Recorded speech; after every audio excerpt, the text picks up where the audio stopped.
houses at 100 Alton Road. The applicants want to add seasonal cabins, recreational vehicle RV hookup sites, tent camping pad areas, an outdoor shower, and they're also looking to repurpose an existing building into storage and construct a new building for a shared kitchen for guests. So for public consultation, a public information meeting was held on June 22nd, 2023. There were 14 members of the public in attendance, and all voiced positive remarks about the application.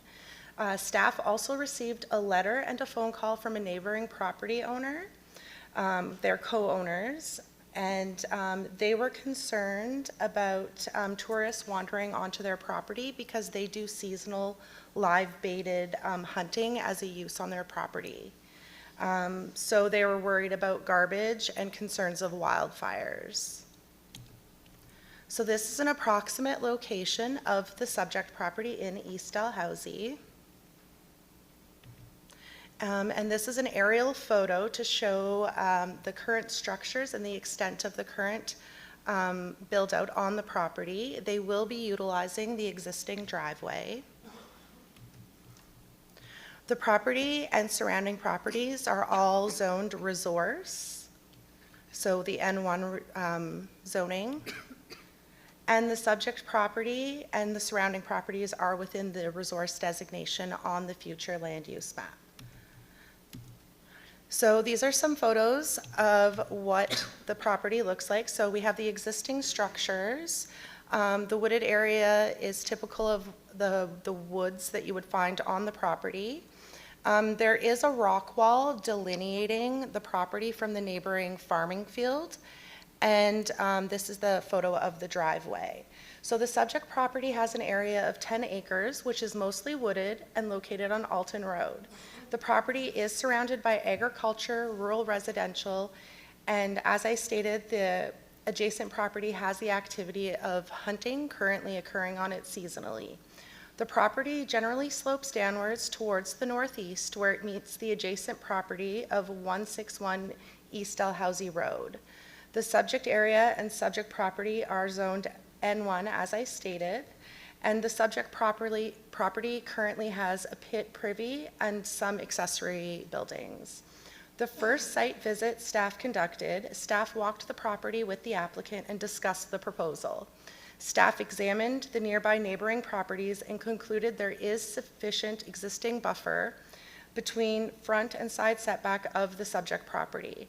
The applicants communicated that they are only going to remove the few trees required to build the campsites and keep the rest of the property wooded. This will help reduce any potential noise coming from the property. So there was a secondary site visit conducted. As you can see from this hydro map, it does show, it indicates that there are wetlands on the property. So we went out and did a second site visit to do some ground truthing. Since the review of provincial mapping indicated the presence of wetlands and watercourses, but nothing on the ground or aerial imagery indicated this existed. So staff did a thorough walkthrough of the site and examined the area where the mapping indicates low-lying areas with possible wetlands and watercourses. And through this exercise, staff determined the mapping is inconsistent with the conditions on the ground and did not find any evidence of a wetland. So where the star is located on the map, these are the photos from that area. So that's basically the property line, and that's the adjacent farm field. And then the photo below is showing the vegetation on the subject property. So this mapping is more accurate when it comes to the actual water courses and wetlands. So this is the site plan. As you can see, there is a 100-foot buffer from the back and 65 feet of buffer on the two sides and the front of the property. So the applicants will be constructing their campsites within the development envelope area. For policy review, Section 10.3.5, pursuant to the municipal planning strategy, the uses noted below may be considered by development agreement within the resource zone. Proposals for visitor-oriented development not permitted as of right in accordance with policy 2.5.13 of the municipal planning strategy. So under policy 2.5.13, for the development agreement, in evaluating development agreements, council must be satisfied that the proposal is for the visiting public, there's adequate size for the proposal, and it's buffered from other dwellings. So the proposal is a tourist commercial use that will offer accommodations for the traveling public to provide for an outdoor camping experience on a 10-acre, mostly wooded property. The cabins and facilities are positioned in the center of the property site, and the proposed development agreement increases the required setbacks to mitigate any impact from noise, light, or activity to the surrounding uses. For economic development objectives, to facilitate and promote outdoor recreation and ecotourism opportunities that take advantage of our natural and scenic assets. So council shall permit a variety of opportunities for visitor-oriented businesses in locations and at a scale consistent with the intent of the zones enabled within the resource designation, and encourage and promote opportunities for visitor-oriented businesses within the municipality. Under the general criteria, section 5.3 contain a number of general criteria for applications for development agreements. And these criteria consider the impact of the proposal on things like, is it keeping with the municipal planning strategy, if there are financial impacts on the municipality, feasibility of services, land use compatibility, impacts on agriculture, impacts to wetlands and watercourses, and site suitability. After review, staff is of the opinion that this is a suitable development agreement application, and there would be no negative impacts in terms of the general criteria. So a brief summary of the development agreement. So those residential uses permitted by the underlying zone will be permitted within this development agreement envelope. Tourist commercial uses located entirely within the area, which includes 15 campsites, and an amenity building having a maximum building footprint of 1,500 square feet and a maximum height of 20, and then accessory uses and buildings. So this is the development agreement process. We did receive a completed application. A public information meeting was held, as I stated. Staff reviewed it, and now we're at the Planning Advisory Committee. Should council vote to recommend that this go to initial consideration and public hearing, it will do that, at which time properties within 500 feet of the application of the subject property will be notified again, and it will also be advertised in the local newspaper. And this is the potential motion. Thank you, Ms. Ullman. Are there any questions of clarification from Ms. Ullman, staff? Councillor Granger? Through you. Is a 100-foot buffer the usual for an N1? Through you, Madam Chair, to Councillor Granger. The back portion of the property is really sloped, so the likelihood that they would utilize that isn't great, and that was to kind of mitigate the property owner with the surrounding property, because that property surrounds it on 3 sides. So this was to give that buffer to try and, have a happy medium. Right. Thank you. Thank you. Thank you. Any further questions of clarification? So the recommendation before us is the Planning Advisory Committee recommends that Municipal Council give initial consideration to and hold a public hearing regarding entering into a development agreement to permit tourist commercial uses at 100 Alton Road, PID 554809666 East Dalhousie, which is substantively the same for minor differences in form, as the draft set out in Appendix C of the report dated March 12, 2024. Do I have a mover? Councillor Killam? second by Councillor Allen. Is there any debate? Nothing? I'll call the question. You can register your vote now, please. Oh, no? We have no voting system. Okay. So we are hands only today. So a show of hands for in favor, please. And that's unanimous. Thank you very much. Thank you, Ms. Ullman. Our next item before us is an application to enter into a development agreement for tourist commercial uses at 1459 Forest Hill Road. That file belongs to Ms. Mosier. I think your mic, even though it doesn't show on my screen, might already be on. Would that be true, Ms. Mosier? Thank you.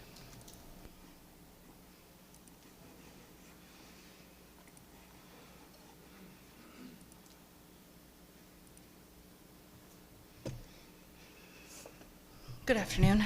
We are here for an application for a development agreement for tourist commercial uses. It's a bit of a theme for today's meeting. This application pertains to the property located at 1459 Forest Hill Road in Forest Hill. By way of background and proposal, the proposal staff received was for 30 tourist cabins spread across the subject property. By way of background, this property was purchased by the applicant in 2021 for this purpose. And following the public consultation, the total number of cabins was reduced to 12 cabins total. We did hold a virtual public information meeting held in April of 2022 due to COVID meeting restrictions. By way of reminder for the committee, this included the recording of staff's presentation. Applicants were also given an opportunity to record a presentation for viewing and comment and feedback by the public. In response to the virtual public information meeting, staff received the following concerns with regard to traffic and infrastructure generation. A member of the public was concerned at the increase amount of traffic, both in general, but also as it pertains to the road, which is a dead-end road. We will take a look at that through photography in a moment. And they were also concerned with the existing alignment of the intersection of Forest Hill Road and Greenfield Road. Staff did consult directly with the Department of Public Works with regard to both those matters, and the department indicated that they did not have any concerns with regard to those concerns in relation to the proposed application. Members of the public also expressed concern around potential pollution of the adjacent Wolfville Watershed Nature Preserve, pedestrian safety in the area, the loss of agricultural land, and the destruction of a barn swallow habitat. So the subject property did have a barn on the property up until fairly recently. The applicant did apply for a demolition permit, and the barn was removed. It should be noted that the responsibility for nature and animal habitat falls to the Provincial Department of Natural Resources. This is our subject property in Forest Hill, just south of the town of Wolfville. The subject property is roughly 34 acres in lot area and is outlined in red on the photograph on the screen. The property has two separate frontages, one being roughly 700 feet and the other being roughly, I believe, 400 feet. The property slopes downward as you move north. North is at the top of our screen here.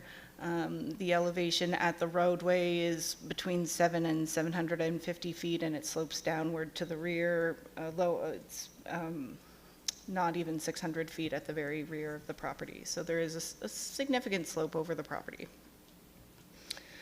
We do see a chicken barn to the east, and there is a chicken barn under construction. I've outlined it in blue on this aerial photo.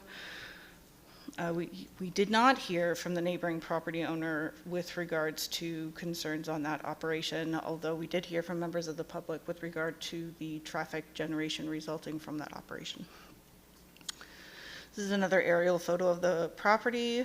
We can see that the surrounding area is a mix of agriculture and forested areas with some residential uses along Forest Hill Road. The zoning of the property is rural mixed use, which is generally for agriculture and rural residential uses.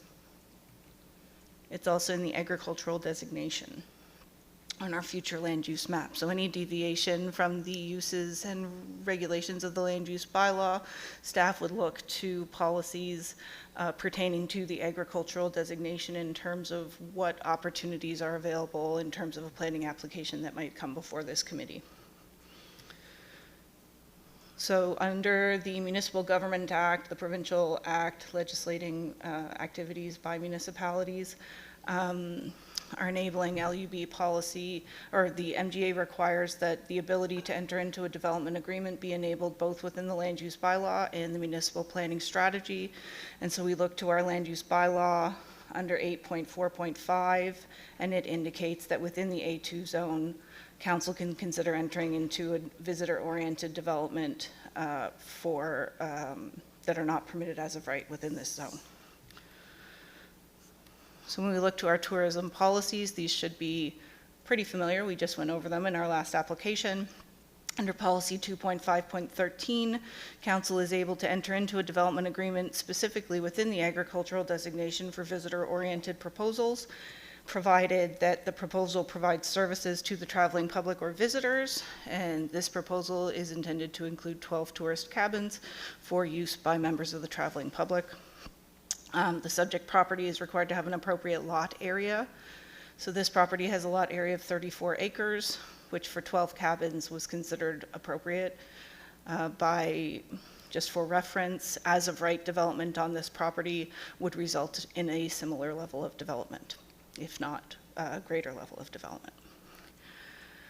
The site facilities are meant to be buffered or separated from surrounding residential uses to mitigate impacts from noise, light, and other visual impacts, and this development agreement does include increased setbacks and vegetative requirements in order to provide that buffering.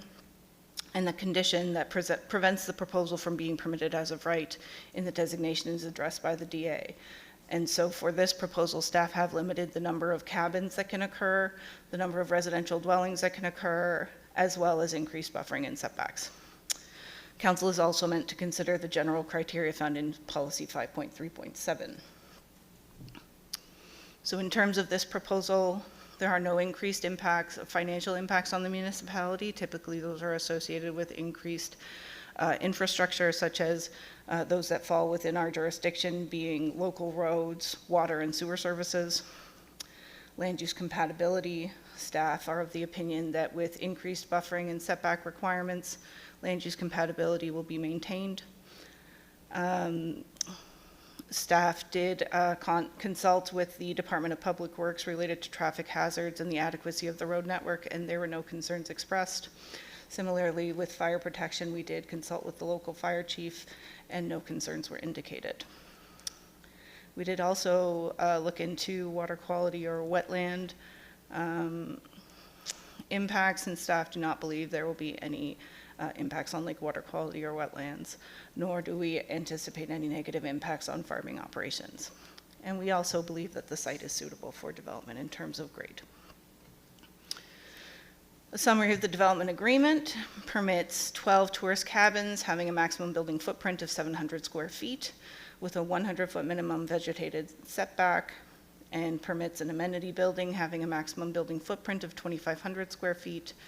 The agreement regulates subdivision, and it regulates signage and lighting. This is our process. We are here at the Planning Advisory Committee. Should Planning Advisory Committee make a recommendation to council, it would go for initial consideration, at which time council would be able to approve a public hearing, after which we would have final consideration. And following a notice in the paper, there would be a 14-day appeal period. Members of the public will be notified by letter mail if they live within 500 feet of the subject property, and otherwise staff will be putting 2 notices in our local newspapers. And with that, staff would make the recommendation that Planning Advisory Committee recommends that Municipal Council give initial consideration to and hold a public hearing regarding entering into a development agreement to permit 12 tourist cabins at 1459 Forest Hill Road, PID 55217939, which is substantially the same, save for minor differences in form, as the draft set out in Appendix C of the report dated March 12, 2023. And I pass it back to the chair. Thank you, Ms. Mosier. Are there any questions or clarification from the committee for staff?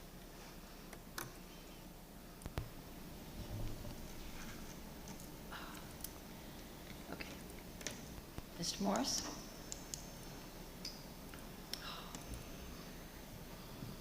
Hang on. I'm going to have to turn off mics here. We're having, there you go. I'm good, thank you. Through you, Madam Chair, to Ms. Mosier, just had a question about the development area, and I see in the development agreement, it is noted there. Just wondering if there was a reason for where the development area was placed. And, you know, I see there's sort of a part excluded, which would be the lower end, and I'm just wondering if there was a reason for that. Through you, Madam Chair, to Mr. Morse, the applicant both wanted to take advantage of the view. There is quite a stunning view from that location, both for the use, but also wanted to set the cabins far enough down the slope to ensure that the views of his neighbors were not obstructed. But he indicated that this would be the area that he would be looking for. Okay, thank you. Thank you. Councillor Allen? Hang on. Through you to Laura. My question is on the development area. It doesn't show where the placement of roads will be or the tourist cabins located. Is there a reason for that? We have no control over that? Through you, Madam Chair, to Councillor Allen, given that there is an increased setback along with vegetative buffers, staff were looking to ensure that there was some flexibility for the applicant in that area. It is quite a significant area with only 12 cabins, so he had hoped to have some separation between the cabins to provide privacy and additional vegetation. One more question, if I may, through you to Laura. What is the distance, do we know the distance between the development area and that local chicken barn? The Chicken distance? barn is roughly 300 feet away. I believe the one under construction might be slightly closer. Thank you. Thank you. Ms. Friars? Thank you, Madam Chair. Through you, am I correct in this being a year-round operation? Through you, Madam Chair, to Ms. Friars, yes, that is my understanding. Thank you. Thank you. There are no further questions of clarification? Ms. Mosier has already read the recommendation into the record. Can I have a mover, please? Councillor Allen, Councillor Granger, thank you. Is there any debate? Nothing? I'll call the question. All those in favor? Oh, you are a yes? Okay, so we're unanimous. Thank you. The next item is an application to enter into a development agreement for tourist commercial uses at 5734 Highway 358, Scotts Bay. That file also belongs to Ms. Mosier, and I believe your mic is still on. It is. This is another application for a development agreement for tourist commercial uses. This time it is at 5734 Highway 358 in Scotts Bay. So this is, you may notice, this is a 21 application, so there is a bit of a story around it. The subject property was inherited by the proponent in 2021. It has been in her family for several generations at this point, and staff received an application for a rezoning to the commercial recreation or P1 zone, and that was received in October of 2021. The rezoning was intended to accommodate an application to establish a campground as a social enterprise to assist individuals with developmental delays to build some skills and to be a part of the broader community. Our subject site is up in Scotts Bay in the top right-hand corner of the screen. We did hold a virtual public information meeting in February 2022, again due to COVID restrictions. Again, a video was recorded by staff and posted to the municipal website. The applicant was given an opportunity to record a presentation as well. In response, staff did receive many concerns from members of the public, and we'll go through each of these. So concerns were raised with regard to traffic infrastructure and traffic generation. A member of the public commissioned a traffic impact analysis to assess the traffic conditions and access, and that traffic impact assessment did notice access limitations. However, the report was forwarded to the Department of Public Works, the authority having jurisdiction over road access, and they did not agree with the findings of the traffic impact assessment, and an access permit for the proposed use has been issued. Both the subject property has two accesses actually, one sort of further south on the frontage and one a bit further north on the frontage that would access Pengree Lane, and the access permit spoke to both accesses and indicated they were both acceptable. Concerns again were raised regarding pedestrian safety, and this also was highlighted within the traffic impact assessment, and the Department of Public Works did not comment on that. Staff heard from neighboring farming operations with regard to concern with trespass, with the potential for avian flu. There are a number of chicken barns near this subject property as well, and we'll go over that in a moment.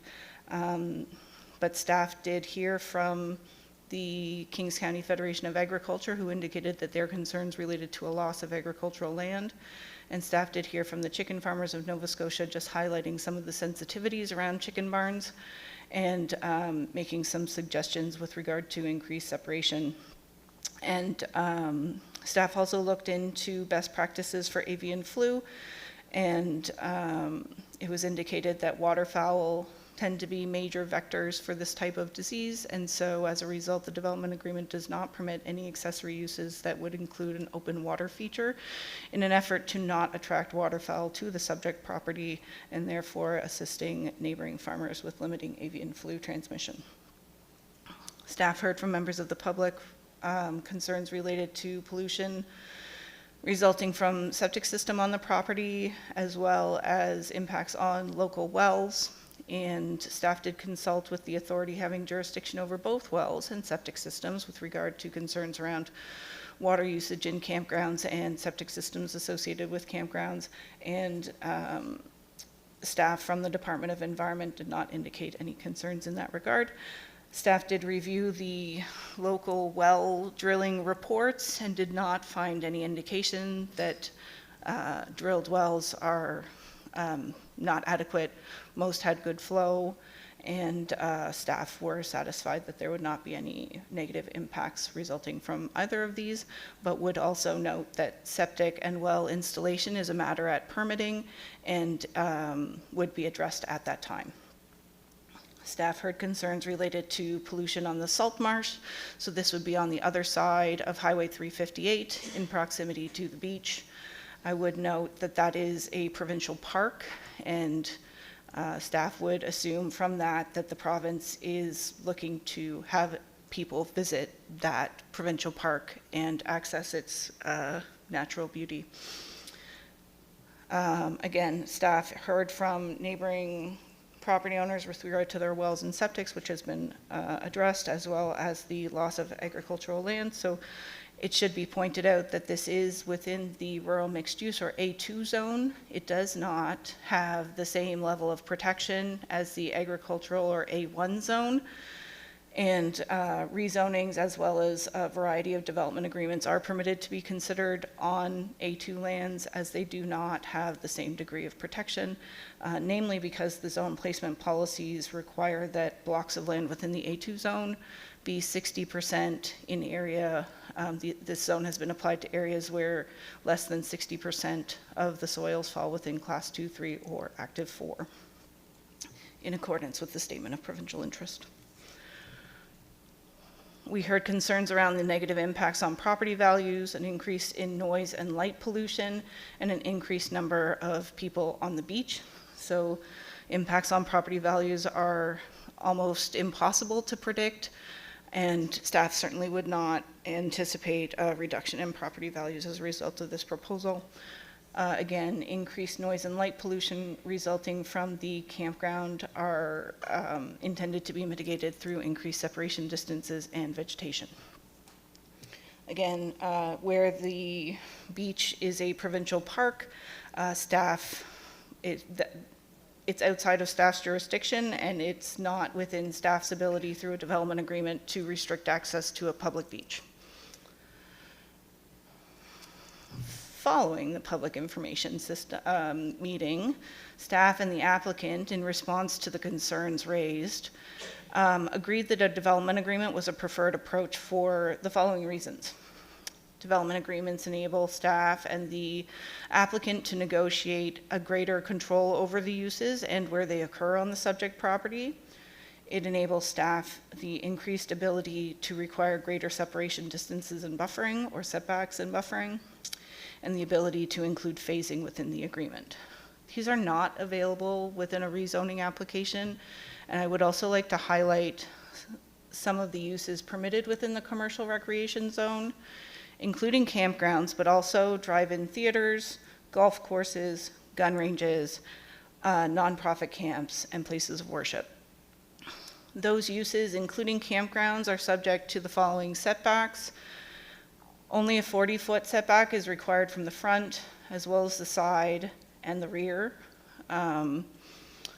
We have written in increased setbacks and vegetative buffering.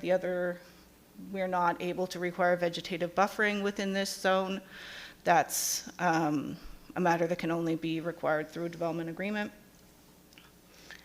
And with regard to council's ability to consider a rezoning, I would direct council to policy 2.7.16 that enables council to consider proposals to rezone land within any designation to the commercial recreation or P1 zone, as long as it's not the A1 zone, the S1 zone, or the S2 zone, or the O1 zone.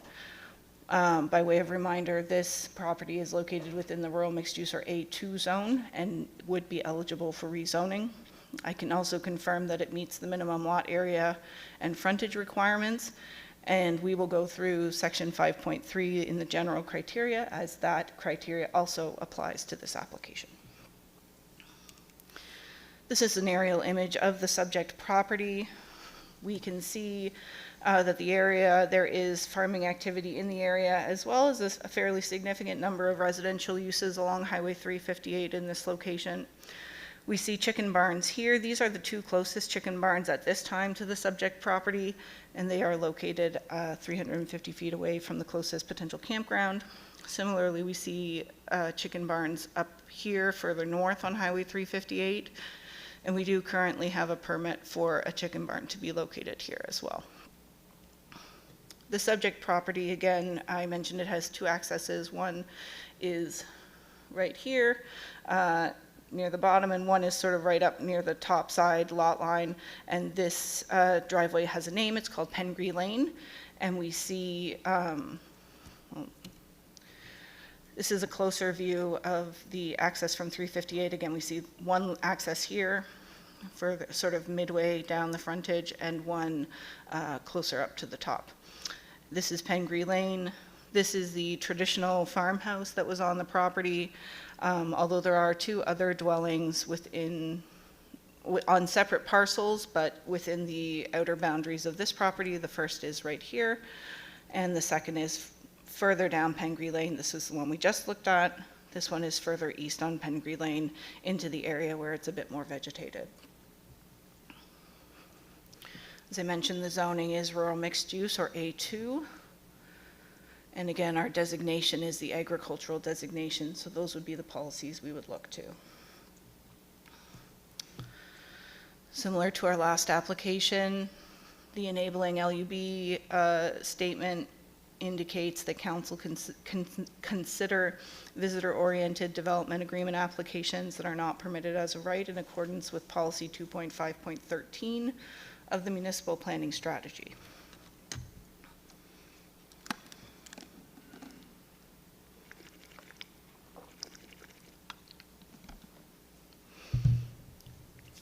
Policy 2.5.13 indicates that council can consider this development agreement within the agricultural designation, provided it provides services to the traveling public or visitors, including lodging, that the subject property has an appropriate lot area.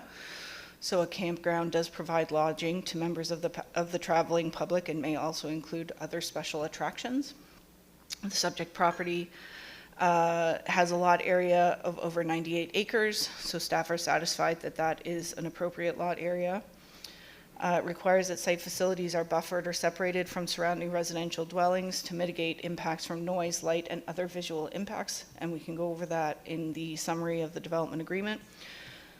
And that the conditions that prevent the proposal from being permitted as of right are addressed in the development agreement, and we'll go over additional restrictions as well.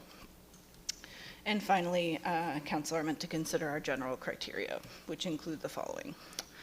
That the proposal is in keeping with the NPS, which staff are confident that it is, that there's no negative financial impact on the municipality, there's no required infrastructure associated with this application, and so staff do not believe there will be any negative financial impacts, that the land use is compatible and staff are satisfied with the additional restrictions that we've included in the development agreement, that compatibility will be maintained, that there is no unreasonable creation of traffic hazards, and the adequacy of the road network, which has been confirmed by the Department of Public Works, the authority having jurisdiction over these matters.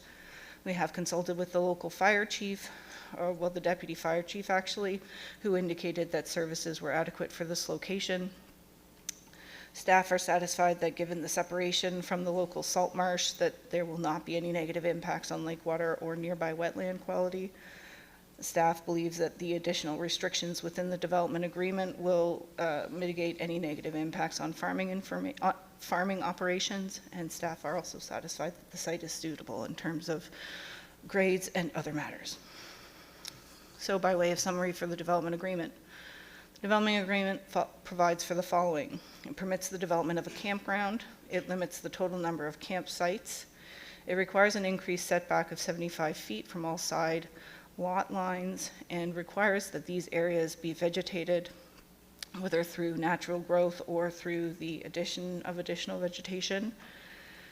It requires that additional signage be posted along the increased setback, restricting access to that area as well as properties beyond that area. It regulates parking, prohibits the development of water features, including a swimming pool. Again, this is to mitigate any increased risk of transmission of avian flu to the neighboring chicken barns. It permits the development of a local commercial use within the building along the frontage of Highway 358, and it controls the development through phasing. So phase one can occur once the agreement is registered. Phase two is not permitted to occur until such time as a septic system that's approved by the authority having jurisdiction is installed, and phase three is not able to occur for 5 years. This is a site plan for the property. So phase one occurs in front, phase two occurs in the rear, and phase three occurs sort of tucked around the corner. All of the phases are permitted to have any combination of tenting sites, RV sites, or cabins, but the total number of sites is limited within the development agreement. The proponents have also asked for some backcountry camping sites, so these would be tenting sites only, and staff have enabled these to be located east of the dwelling, located a bit further back on Pengree Lane. This is where we are in our process. Again, we are at Planning Advisory Committee following the receipt of a complete application, public information meeting, and staff review. Should council or should Planning Advisory Committee make recommendation to council with regard to this application, it would move forward to initial consideration, at which time council would have the ability to approve a public hearing, following which they would give the application final consideration. And property owners within 500 feet would be notified of the public hearing by letter mail, and the notice would appear in our local paper twice. And with that, I will post the recommendation and read it into the record by stating the Planning Advisory Committee recommends that Municipal Council give initial consideration to and hold a public hearing regarding entering into a development agreement to permit the development of a campground at 5734 Highway 358, PID 55014534, Scotts Bay, which is substantively the same, save for minor differences in form, as the draft set out in the report dated March 12th, 2024. I'll pass back to the chair. Thank you, Ms. Mosher. Are there any questions or clarification from the committee? Councillor Granger. Thank you, Madam Chair, through you. Just wanted to clarify, so out of roughly 98 acres being used, 45 are going to be used? Or 45 plus? 45 with the exception of the backcountry camping sites. And so the zoning is only for those 40, or is it for the full pack? So through you, Madam Chair, to Councillor Granger, the zoning on the property is not being changed. Okay. Staff moved away from the rezoning application and converted the application into a development agreement so that we could enable increased setbacks, the vegetation, increased signage, and those matters that would not be controlled through the P1 zone. Great, thank you. Thank you. Councillor Allen. Thank you, Madam Chair, through you to Laura. This document's 105 pages, but the pages aren't numbered, so it's hard to reference things throughout it. But the first one, I think, is on page 2 or 3 here. It's not very far in the document. Footing permit was issued for the development of the poultry barns on March 7th, 2023. However, no construction progress was apparent during the site visit in July 2023. It uses the plural of barn. Is there more than one barn we're permitting? It says barns. So the owner of that property would be able to erect as many number of chicken barns as they would be able under the LUB, but at this time there is only one there. That is a typo in the report. But they have as of right to build as many as they would like. It would be limited by the requirements under the land use bylaw. Yes. But yes. Okay. The other one, under this campground, are we able to control if they're permitted to use fireworks? Through you, Madam Chair, to Councillor Allen, that could be something we could add. However, it should be noted that this is not something we traditionally enforce. They typically occur after hours on the weekends, and so enforcement would be extremely difficult, and staff would suggest that should the public be disturbed by fireworks, that the RCMP for a disturbance of the peace would be the route to follow. It would be, if they are permitted, and we have no control over it, it would be a severe problem to a poultry farm or a horse farm where a horse could be spooked, injure itself, or these chickens in the barn could be spooked and where they all go into a corner and suffocate tens of thousands of them. That's my concern about the fireworks, if we can control it or not. Was there any discussion about where this campsite with the applicant would be located? Was there any discussion if the campsites could be moved further back from the road to reduce conflict? Staff have required an increased setback around all sides, so there is an increased separation from the road. One more question, if I may.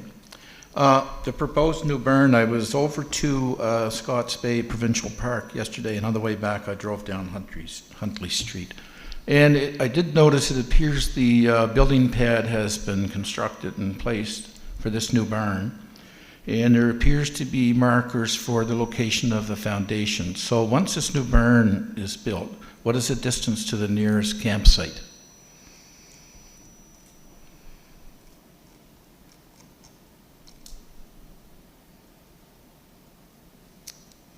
Staff estimate that it would be roughly 300 feet from the closest campsite. The structure, the barn structure would be. That's correct. But this property borders onto the campground. There is one very small intervening parcel between the campground and that property that is the location of the chicken barn. I have some experience from working on poultry farms. I had a job working at a vineyard, which was part of a large poultry farm. So occasionally I was required to go down there and work near that barn. When the fans come on, there's sometimes a very unpleasant odor that comes out of that barn, would be very Councillor disturbing, Allen. and they also create a Councillor lot of Allen, flies. If I can interrupt. Yeah. Can we save that for debate? Sure. Yeah, we're just doing questions of clarification at the moment. Okay, very good, thank you. Thank you. Mr. Morris? Thank you, Madam Chair, and through you to Ms. Mosier. The report notes about the access permit being issued in February 2022 and renewed in 2023, and it notes that it was due to be renewed this month. I'm just wondering if that has occurred. Through you, Madam Chair, to Mr. Morris, yes, we did receive confirmation last week that the access permit has been renewed. Okay, thank you. I do have another question, if I may. Through you, Madam Chair, I'm just wondering about the existing dwellings on the property. I guess there's only one on within this PID, and the other one appears to be on a very small portion, small lot. So I'm wondering about the existing septic systems. Are there multiple? Is there one servicing multiple dwellings? Do you know anything about that? Through you, Madam Chair, to Mr. Morse, that would fall under provincial jurisdiction. It's not generally our practice to investigate those things as part of a planning application. Thank you, that's all. Thank you. Ms. Friars? Thank you, Madam Chair. Through you, there was a comment about the total number of sites, and I'm wondering if they are assigned by phase or if they are identified in the development agreement as to the total number of sites that can be built in any one phase. Through you, Madam Chair, to Ms. Friars, each phase does have an upper limit on the number of sites. Okay. Thank you. Are there any further questions of clarification? Oh, Mr. Morris? Thank you, Madam Chair. Through you, I do have one more. That dwelling that is encased within the main parcel, is that also owned by the applicant? Through you, Madam Chair, to Mr. Morris, yes, it is. Thank you. Thank you.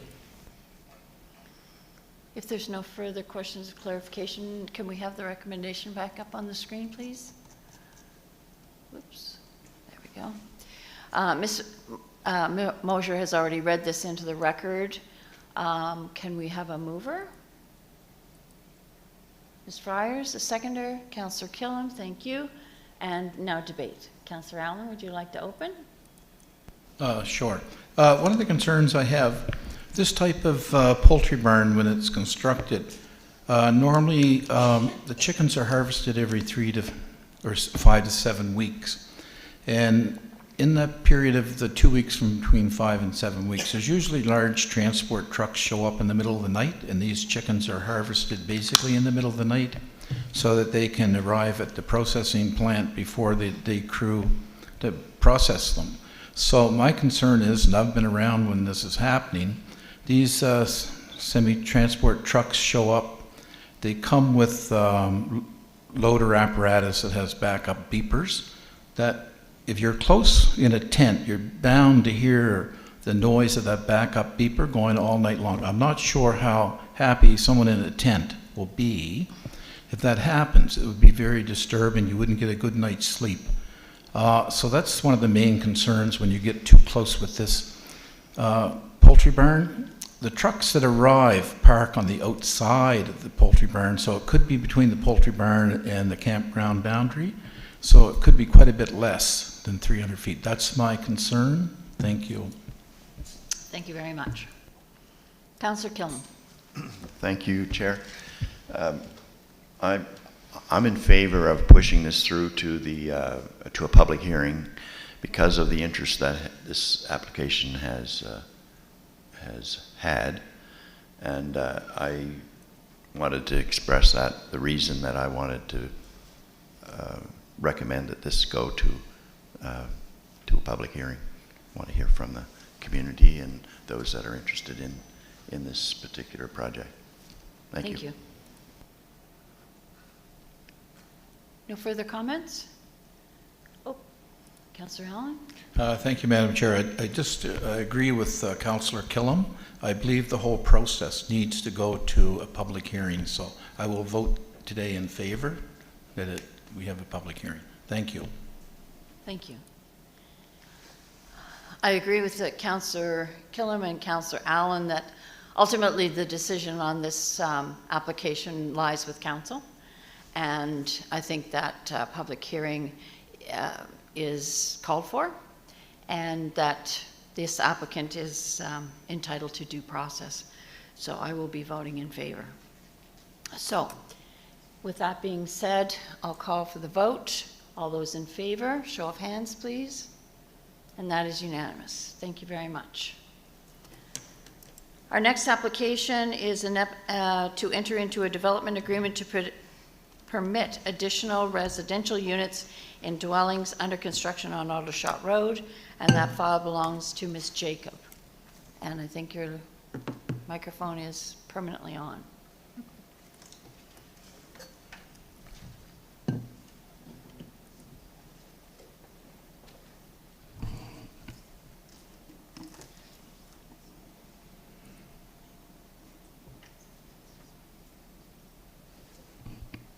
Thank you, Madam Chair. So this is an application for a development agreement at Aldershot Road in North Kentville. And that there is a location of the subject property within the growth center of North Kentville. To provide a background, the property owners purchased the property in 2021, intending to construct multi-unit dwellings. There are 4 multi-unit dwellings currently under construction on the subject property. The multi-unit dwellings were proposed to be 2-story structures with 8 units each and an attic space. In 2023, an application for a DA was submitted requesting the conversion of the attic spaces into additional residential units. This would lead to the addition of 4 additional units to each dwelling, resulting in the development of 48 units on the subject property.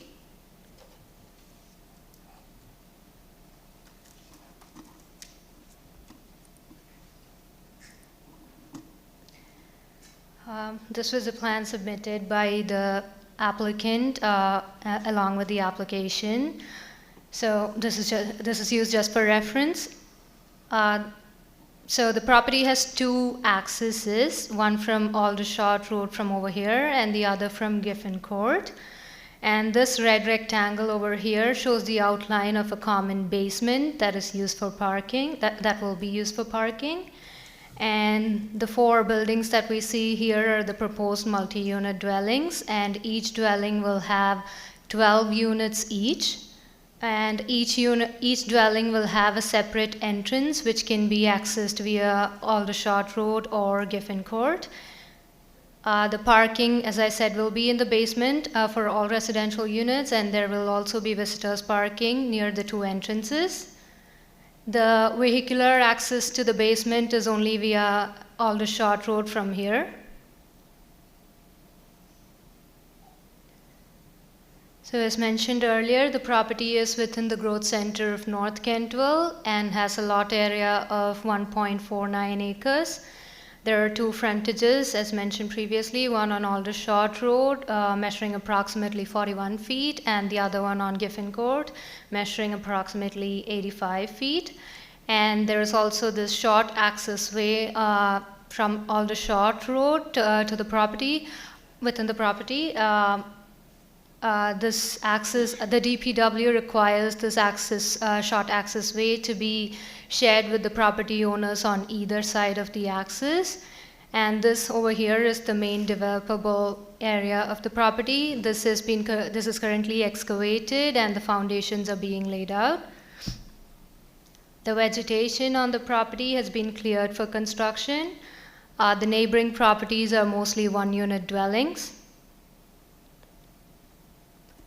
And this here is the zoning. The property is within the residential mixed density R3 zone, and the neighboring properties are in the same zone as well.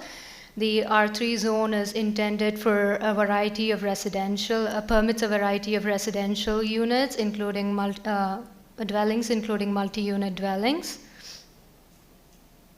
And we also have the town of Kentville close by. And the property will continue to be in the residential designation in the future as well.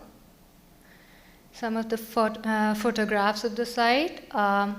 The portion marked in yellow is the axis, and this is an image of the axis. And the portion marked in blue is a neighboring residential dwelling, which is shown to the image to the right.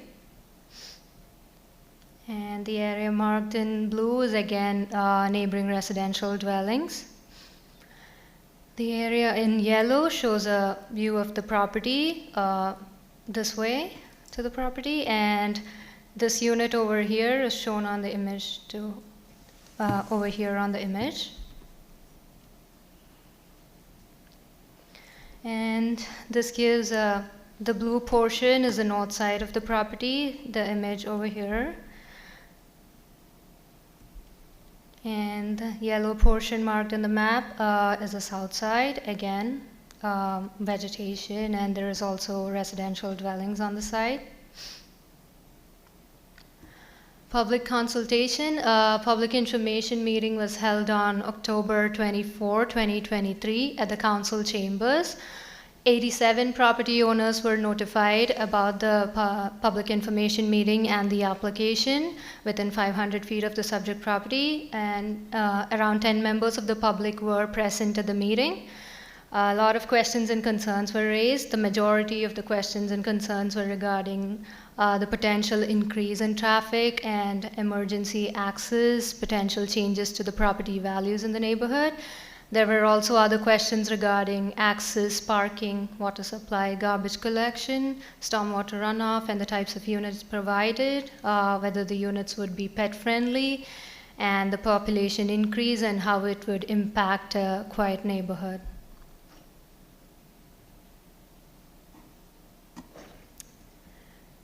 Section 4.5.5 from the LUB that enables this DA, it reads, uses considered by development agreement pursuant to the municipal planning strategy. The uses noted below may be considered by development agreement within the residential mixed density R3 zone. Criteria D, high density residential development and new or expanded mini home parks in accordance with policy 3.1.10 of the municipal planning strategy. So with regards to what a high density development means, any residential development that exceeds the density permitted within the residential multi-unit R4 zone would be usually considered high density. In this case, the R4 zone also permits a density of around 24 units per acre.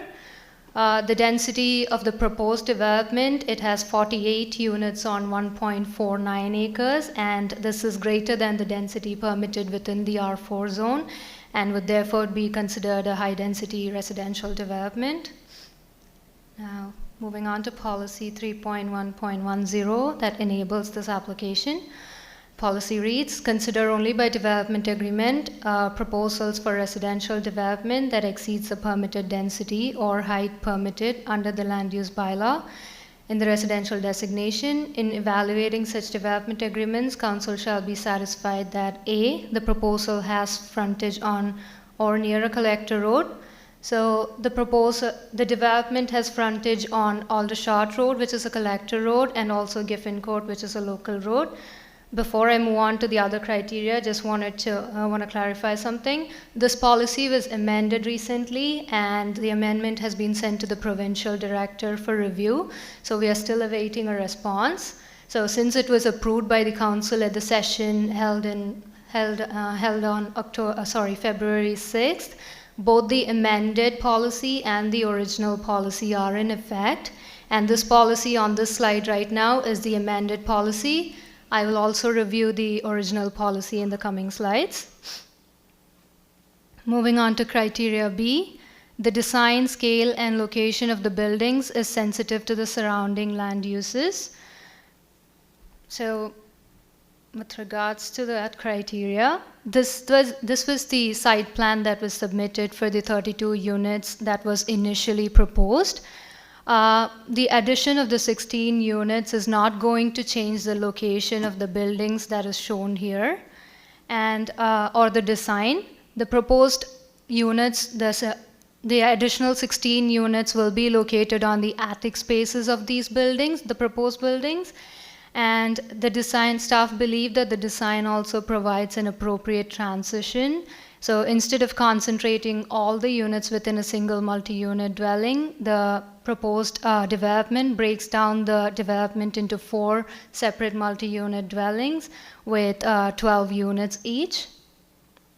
So the only change that is going to happen with the dimensions is the slight increase in height. So this was the front elevation drawing submitted for the initial proposal, which was for 32 units. As you can see here, the height here is 31 feet and 1 inch. And this here is the front elevation that has been revised and submitted for the 48 units. And as we can see here, there is a slight increase in height to 32 feet and 6 inches, but this would still meet the requirements of the zone. The R3 zone allows for a maximum height of 35 feet. And in terms of the facade details shown on the elevation drawings indicate a vernacular style, which is expected to be sensitive to the neighborhood character. But this may change in the later stages, and we are not controlling this through a DA. And this is moving on to criteria C. If the use is a listed permitted use, the condition that prevents the proposal from being permitted as of right in the designation is addressed by the development agreement, including but not limited to enhanced buffering and the positioning and design of buildings and structures. Based on the lot area, which is 1.49 acres, the applicant could have built 32 units as of right on the property, which was the initial proposal. A DA was required only because the applicant proposed to add an additional 16 units to the subject development.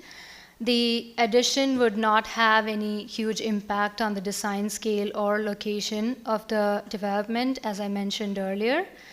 Staff looked into rezoning options to the residential multi-unit R4 zone, but this was not possible as 48 units would still require around close to 2 acres in the R4 zone. And this here is the original policy that we have right now in our MPS. All the other criteria, the criteria A, C, D, and E here are similar to the ones that we saw before. The only additional one is B, which states access to a proposal for a new mini home park or high-density development is not through any low-density neighborhoods. So, as I mentioned earlier, the property can be accessed via Aldershot Road or Giffen Court.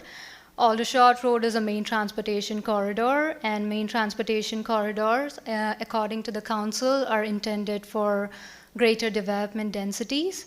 And the neighborhood around Giffen Court, it is currently developed with low density, but it is located in the same zone as the subject property, and therefore cannot be classified as a low density neighborhood.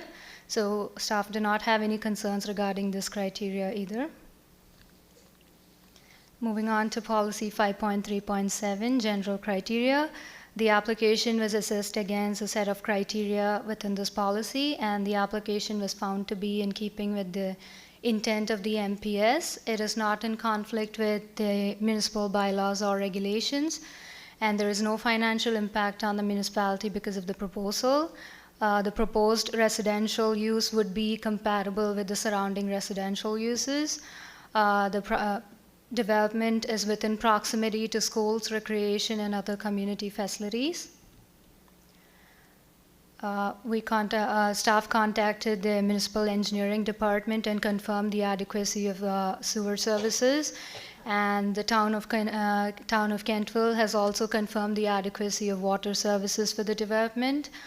The Department of Public Works has confirmed the adequacy of road networks and did not indicate any concerns regarding hazards or congestion. Kentville Fire Chief has confirmed the adequacy of fire protection services. We do not have any concerns regarding flooding or serious drainage problems, and the site is suitable in terms of grade soils and other aspects mentioned here. These are some of the supporting policies, visions, and objectives from the MPS. The vision and objectives shown here indicate Council's intention to concentrate developments within growth centers and protect agricultural and rural areas. The proposed development will be consistent with the intent of these policies mentioned on the slide. And these are some of the objectives related to concentrating developments within growth centers and making use of the existing infrastructure in order to maximize infrastructure efficiencies. The proposed development will be consistent with these objectives as well. And these are some of the objectives related to transportation. The proposed development will be consistent with Council's intent to encourage greater development densities along major transportation corridors and to promote the development of compact, complete communities. And these are some of the visions. These are visions and objectives related to housing. The proposed development would help create additional housing options and housing stock in the region and will be consistent with the vision and objectives mentioned here. A summary of the development agreement.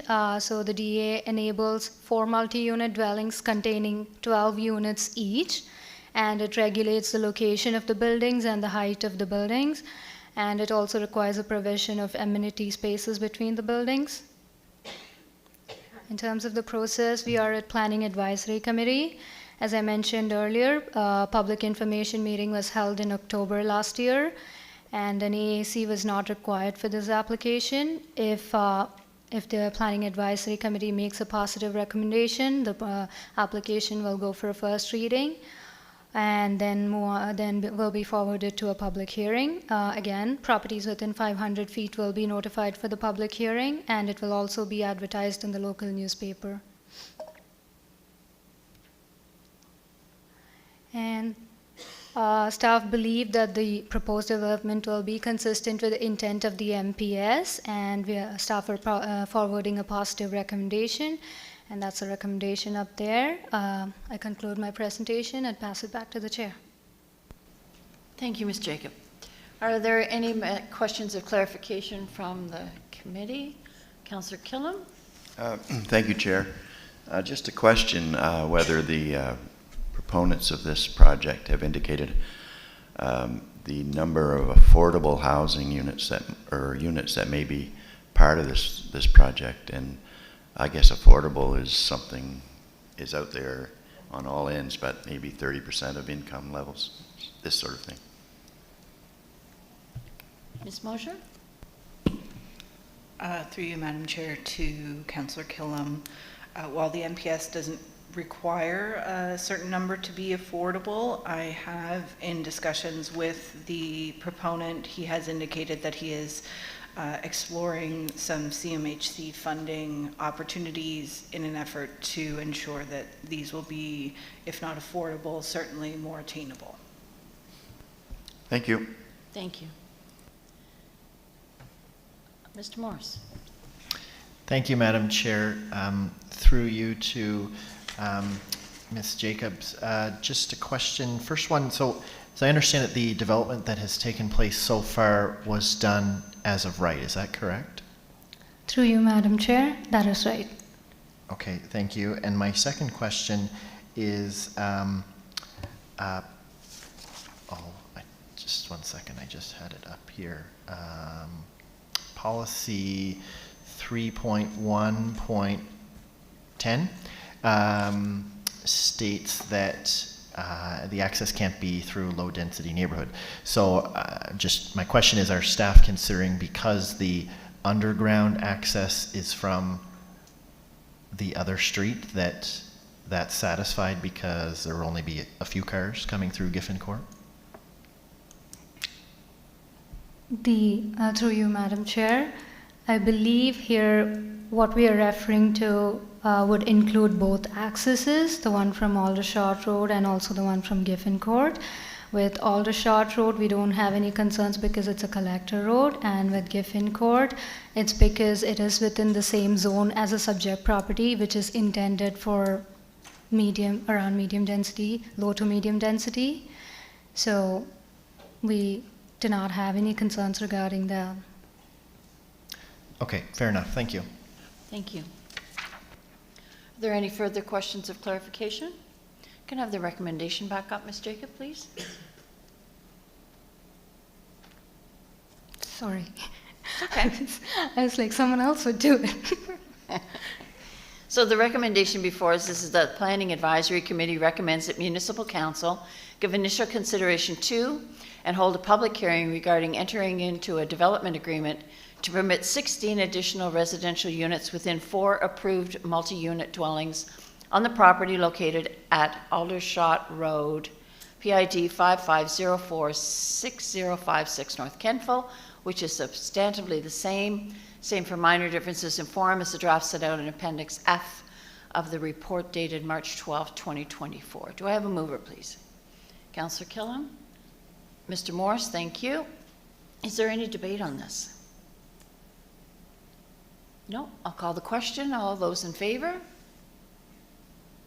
And that is unanimous. Thank you. That concludes the items of business before us. Is there anything else that the committee would like to bring forward? No. For reference, I'll let you know that the date of our next meeting is April the 9th, 2024, 1 p.m. in these chambers. And now we've reached the part in the agenda for comments from the public. I will say that we're here for the afternoon, so any and all people that would like to come forward and make comments to us are welcome to come forward. We ask that you list your name, let us know your name and your address when you come forward. There is a 10-minute time limit, and we are here specifically to discuss planning matters. So I would ask you to stay in that context. So anyone who would like to come forward? Oh, turn the light on, just one moment. You just get your mic on.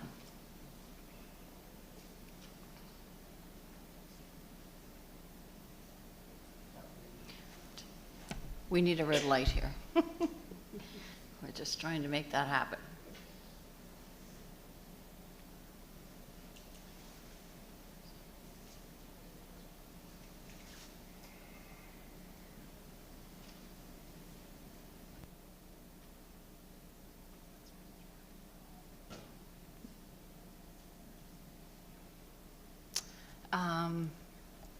Are the screens off on the presenter's desk?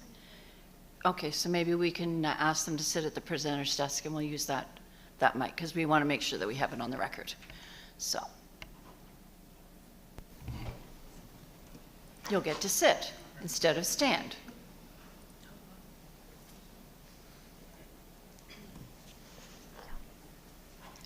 Just your name and your address, please. Good afternoon, Madam Chair. My name is Michael McDonald. I'm from Halifax, Nova Scotia. So I'm a senior transportation engineer with Harborside Transportation Consultants. We were engaged to perform a traffic impact assessment of the proposed Scotts Bay campground site to look at traditional traffic impacts, safety concerns or issues, and analyze the area for various aspects. So this was an independent look at the situation, essentially, where the proposed site was going to be. Just wanted to review quickly the highlights of our findings.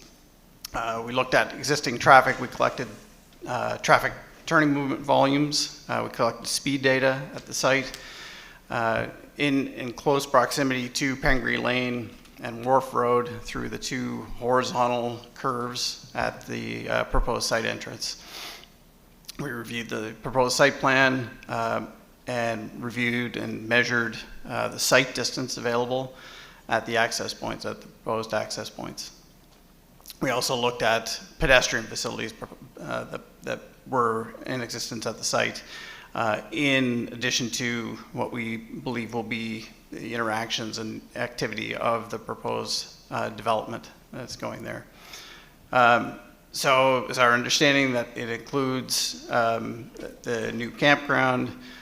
We looked at a 500-meter segment of Highway 358, includes the intersection of Pengri Lane and Wharf Road. And just of note was that Highway 358 is the only access and egress to the community of Scotts Bay. Important to note, and that the provincial park is located on the west side of Highway 358.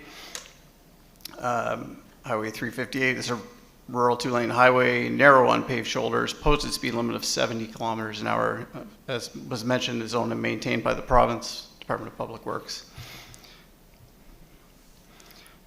As I just mentioned there, the uniqueness of this immediate area was the presence of successive horizontal curves in the roadway itself. There is an advisory posted speed, even though it's posted at 70, there's an advisory posted speed of 40 kilometers an hour in advance of those curves.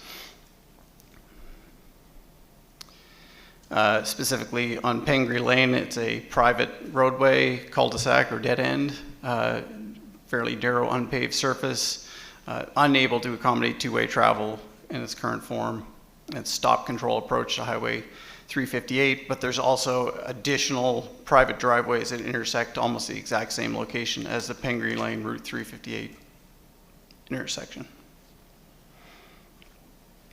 Wharf Road as well, access to the provincial park, cul-de-sac roadway, dead end, unpaved surface, and fairly narrow but allows two-way traffic.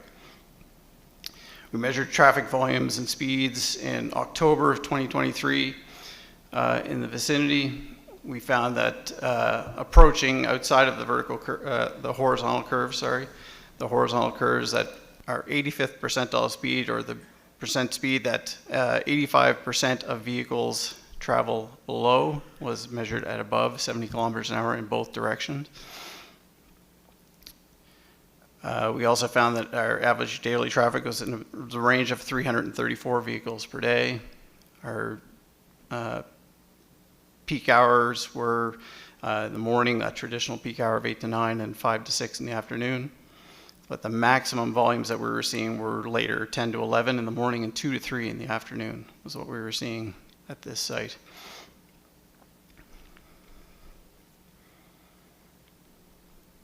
So he's found that our 85th percentile speed, which is a common metric in traffic engineering, was found to be 73 kilometers an hour, as opposed to that's an approaching to the curves, and the percent of vehicles traveling greater than 70 kilometers an hour was over 22%. We looked at collisions in the area. We only, the data was sparse. There was only one collision noted between 2016 and 2022, so it doesn't indicate a safety or operational deficiency in the area.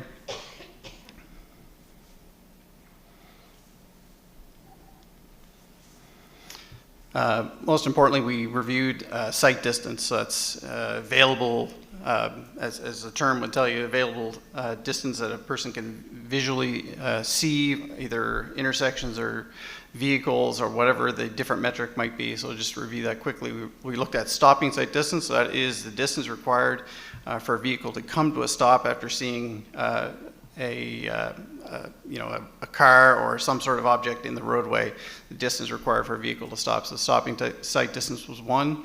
The other one was intersection site distance. That is the amount of distance that a vehicle needs to be able to judge to make a turn onto a roadway from a side street. Okay, those are the two.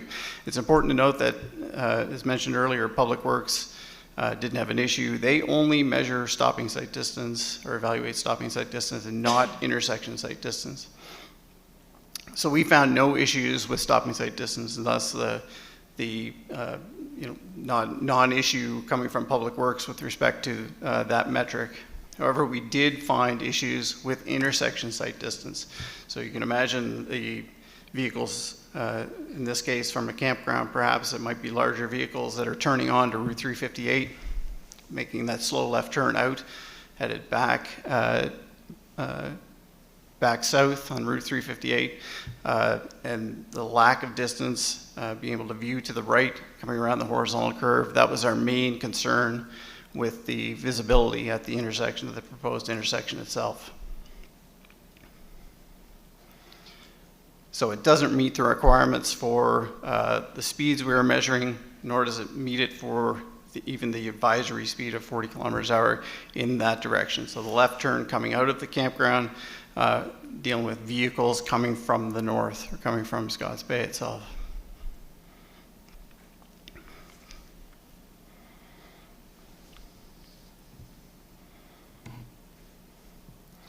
So there are various obstructions, obviously the horizontal curvature of the road being the most significant one. The other aspect that Public Works, we evaluated that Public Works doesn't tend to evaluate is the potential for pedestrian movements around the area. So we see with the development of the campground that there will likely be an increased synergy between the campground and Scotts Bay Provincial Park, and the desire line to cross the road from the campground to the park itself, and the lack of pedestrian facilities or pedestrian crossing facilities at the intersection is not there currently. And the province that is a municipal responsibility, not a provincial one, to provide those pedestrian facilities.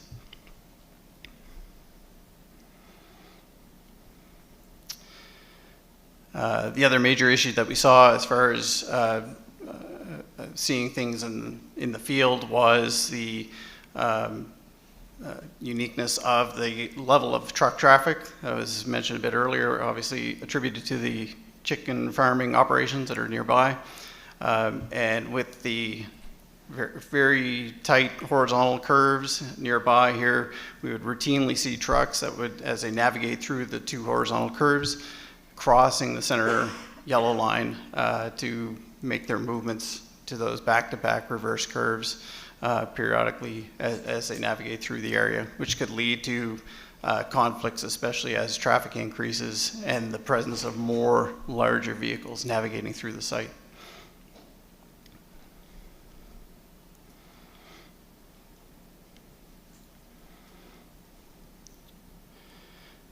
So with that, we had flagged essentially in summary that our main issues had to do with insufficient intersection site distance, the lack of pedestrian facilities near the entrance to the proposed campground as well, and with the fairly significant percentage of large truck traffic in the area and the inadequacy of the road alignment, the lane width through the double reverse curves at the intersection.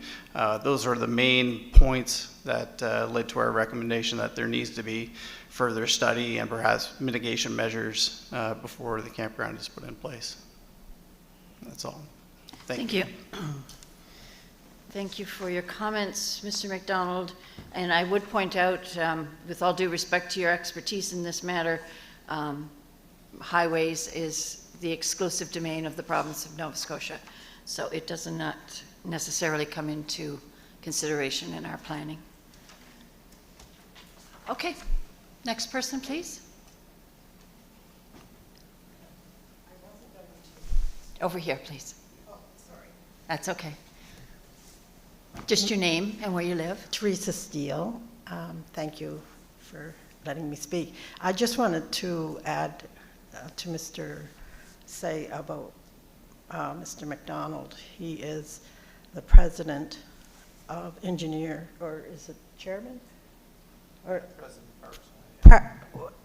of engineers of Nova Scotia. Like, he is one of the most respected, if not, in the province. But I don't think what I think the council needs to know is even in Laura's report, when she's talking about the approval of Department of Public Works, they didn't mention or touch sidewalks. And if you're not going to consider very expensive traffic impact assessment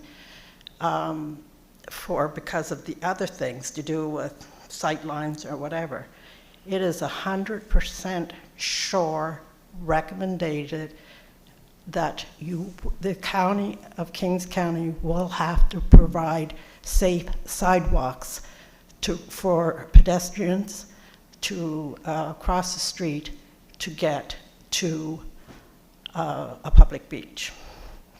So that doesn't have anything to do with Department of Public Works.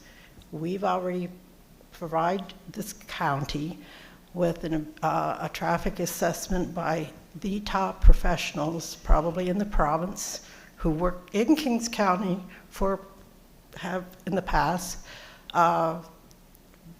to do a traffic assessments and other things. They have come to the conclusion that sidewalks, and any of you folks would agree that so that is to exclude the report, the whole report, because they don't agree with sight lines, which may be argued in court someday, but there is 100% and agreement, and I think that you may even get through Department of Public Works that sidewalks are needed, not recommended, absolutely needed. And it would be very expensive for the municipality to, because there's no room there. You're talking about tractor trailers going through and farm machinery, and plus the numbers that Department of Public Works and Harborside have never counted the traffic in tourist season, and there's never been one. Of course, with Cape Split and the other provincial park right there is much higher than that come out in the reports, either by Department of Public Works or Harborside. They have to go with the days that they count it, and no one has ever counted in the summertime. But it says somewheres, and I don't have whatever, but if there's any cost in a development agreement to the county, then that's it. And it would be, I'm going to tell you, I'm not an engineer, very expensive. They would have to cut into people's lawns or whatever to put in sidewalks in that location. So I really wasn't planning on speaking that, but I think, but I think that's going forward that, I realize it has to go forward to get defeated, but I think that councillors had better.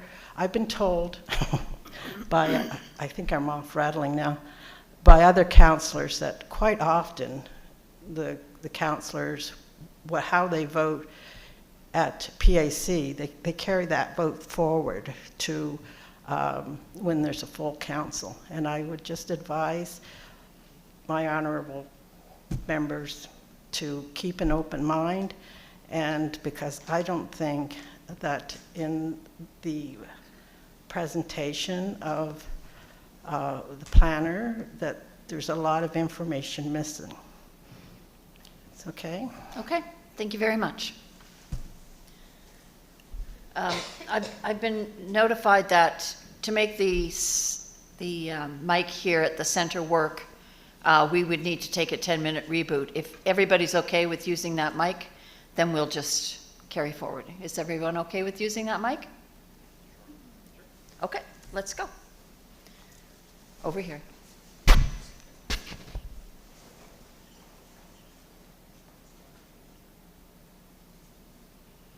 Your name and address, please. Gary Morton, Colebrook. I'm sorry, I'm just getting used to a new knee.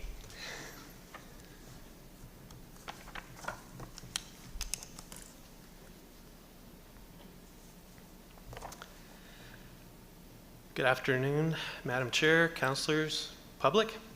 My name is Gary Morton. I'm a resident of Kings County, and for the past 30 years have worked as an advisor and consultant to the agriculture community in the Annapolis Valley. I'm a former advisor for the Annapolis Valley Farmland Trust, helping move farmlands under the protection of the trust. I also have prepared dozens of agrologist reports assessing the impact of zoning changes and development agreements to agricultural lands in this county. Last spring, I was retained by Lindsay Steele of Cape Split Farms to give my professional opinion and to prepare an agricultural land use review in regard to this PAC application. She presented it to the Kings County Planning Department, and hopefully that has been shared with councillors. I have copies here if anybody needs one. After reviewing the Scotts Bay PAC application presented here today, I feel some points may have been overlooked, which I'd like to share with you now. The following is offered as my professional opinion and as a concerned resident of Kings County. Scotts Bay historically has been an area of agriculture production, including crops, vegetable, beef, and today, poultry. Poultry and egg production make up over a quarter of Nova Scotia's total agricultural revenues. The majority of poultry farms are located in Kings County, and the industry success is very important to the local economy. Poultry farms established in Scotts Bay for biosecurity reasons, which include isolation from other poultry producers and the general public. My concern with this PAC application are, and I was kind of disappointed when I saw another application about A2 zoned lands. The proposed development site is located on A2 zoned lands. The point when I read the policies, the Kings County 8.4 Rural Mixed Use A2 Zone Policy, 8.4.2 states that the purpose of the zoning is to provide a mix of agriculture, residential, and resources uses in order to enable expansion of the agriculture industry, as well as accommodate demand for real housing in accordance with policy 3.4.19. In the event of a conflict between agriculture uses and non-agriculture uses, the agricultural uses shall take priority. The applicant is proposing a non-agriculture development on an A2 zoned land where there is obviously no benefit for the future development of agriculture or to agritourism. The development is on Class 3 and Class 4 agricultural soils. The Canada Land Inventory System classifies agricultural soils under a system. In Nova Scotia, there are no Class 1 soils. Class 2 soils are very limited. Class 3 and Class 4 soils support most of our agriculture crop production. Approximately 2/3 of the proposed development lands are Class 3, Class 4, with potential for agricultural crop production. I noticed in the presentation that they said that there was less than that. I'd like to see actually the real documentation that said that there's 60% of the property is non-Class 3 or Class 4. Historically, development agreements have required an agrologist to prove Class 3 or Class 4 soils have no agriculture value, which from my experience is very difficult to do. There's no mention in this application of the Class 3, Class 4 soils justification of why they would no longer be suitable for agriculture. There's also the biosecurity issues. Poultry facilities operate under the highest level of biosecurity in agriculture. I can tell you for sure that no commercial poultry operation in Nova Scotia will ever be an agritourism destination due to the biosecurity risk factors. This is not like the wine industry. The project encourages visitor oriented tourism directly in the center of Scotts Bay's cluster of poultry farms. This is increasing traffic may also impact a farm's insurance premiums, the required investment in expensive fencing and security monitoring systems to address biosecurity. Increased risk of conflict. We've heard something about traffic here, but tourists and developers are attracted to the natural beauty of agricultural lands, but forget that these lands are commercial workplaces, potentially dangerous, and they create smells, dust, and unpleasant odors for the general public. Loud noise, loud music, fireworks can all have an impact on poultry production and result in economic loss. Adding 100 campsites, in my mind, adds at least 100 cars and I don't know how many people with it, which significantly increases the volume of people in the area and the potential for traffic or for conflict between agriculture production and the movement of equipment and the general public. More people will be walking the roadways, going on the beach, hiking, and likely wanting to explore the farm landscapes. In 2000, the Nova Scotia Farm Practices Act was created to protect farmers engaged in normal farming practices from being sued in negligence or nuisance complaints. However, this does not remove the time, the costs, and the emotional capacity required to address complaints. What do you think is going to happen the first time a farmer sprays their crops on a neighboring farm field with campers there? A natural buffer zone between properties is at best a minimal protection for either property and will take years to grow and develop. There's also the Statement of Provincial Interest, the Government Act 1998. It recognizes the importance of Nova Scotia's land and water resources. The goal is to protect agricultural lands for the development of a viable, sustainable agriculture food industry. It applies to all active agriculture land and lands with agricultural potential in the province. The statement is intended to serve as an expectation, I guess, so that means it's a recommendation to help provincial government departments, municipalities, and individuals in making land use decisions. Planning documents must address the protection of agricultural land and give priority to uses such as agriculture and agricultural-related uses which do not eliminate the possibility of using the land for agriculture purposes in the future. Planning documents must address the reason why agricultural lands cannot be protected for agriculture use. So in conclusion, this PAC application, in my view, ignores the non-agricultural development policy that's out there for A2 zoned lands, allows non-agricultural development on Class 3 and Class 4 agricultural lands, increases the potential for conflict between agriculture and the general public, will likely increase the biosecurity risk and costs for local poultry producers, ignores the statement of provincial interest in making agriculture a priority, and does not give reasons why the land is not suitable for agriculture production. I do understand how valuable both tourism and agriculture are to the Kings County economy and the desire for entrepreneurial investment. What I truly hope, councillors, is that through considering that you're considering the dangerous precedent that is being set by allowing non-agriculture development on A2 zone agricultural lands where there's obviously no benefit to agriculture or the growth of the industry. I think it'll unlock the gate for a flood of new development applications, further shrinking the agricultural landscape, making it more difficult for farmers to produce food, and more costly for you as consumers to buy food. I can tell you with the utmost confidence and experience of all my years working here, lands which leave agriculture for non-agriculture development purposes will never return back to agriculture production. Agriculture is at the core and heart of this county, and there's not a business in Kings County that is not impacted by agriculture or that does not benefit from its success. If agricultural lands and farms disappear, then eventually so does the King County agritourism attraction and experience. I was under the belief that the new Kings County agriculture development policies would create stronger protection for our agricultural lands. Unfortunately, I'm having some deja vu of old agricultural land development agreements that worked out good for developers, but not so good for agricultural lands. Madam Chair and councillors, I think our agricultural lands need our protection, and what they need is protection from us. Thank you for listening. And if you'd like a copy of that report, it's here. Thank you. You're free to leave it with our recording secretary if you'd like. Thank you. Thank you very much.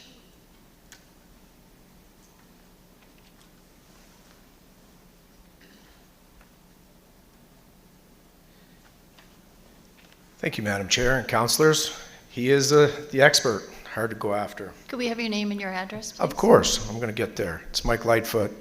I live in Lower Wolfville, 11201, Highway number 1. I have an intensive livestock operation, namely poultry, and an agritourism business. I think what the applicants are proposing is a lovely vision, and I don't oppose the idea. It's just in the wrong location. Food insolvency is a prerequisite to the clear and real definition of a third world country. Everyone in this room should think of our plights and challenges as farmers 3 times a day, every day, for the rest of your life. We need to protect agriculture at all costs, not waste precious and rare agricultural land on campsites or anything else. It needs to be retained for agriculture.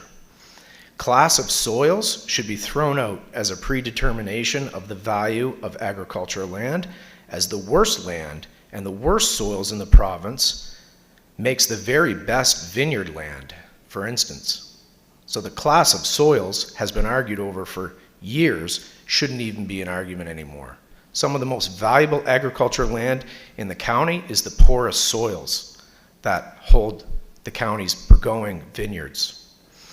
I can certainly and comfortably speak as an intensive poultry farmer with over 35 years in this industry.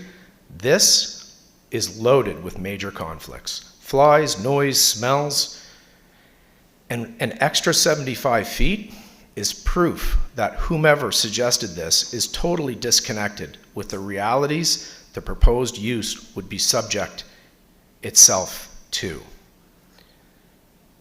75 extra feet on the end of a chicken barn, I can assure you, you can't turn a tractor around on. Your rate, 75 feet means nothing. The smell and flies of a chicken farm will travel for kilometers, and you're in an intensive area. Why does agriculture have to fight all the time to protect its interest against encroachments? It's where we work. The land has been set aside for our business and our future business expansion. Agriculture land. A1, A2, it's agriculture land. And if this development passes, Kings County Municipality, the councillors, will be complicit in all future conflicts that guaranteed will occur. This would be very poor planning and a show to all of agriculture. Kings County agriculture is second to development. I'm categorically against this development in this location. Thank you. Thank you.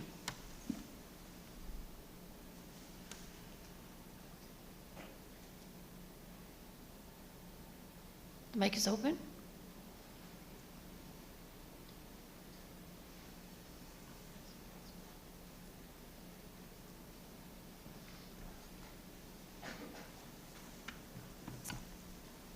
Hello, my name is Andrea Schwenke-Weil. I live at 986 Ridge Road.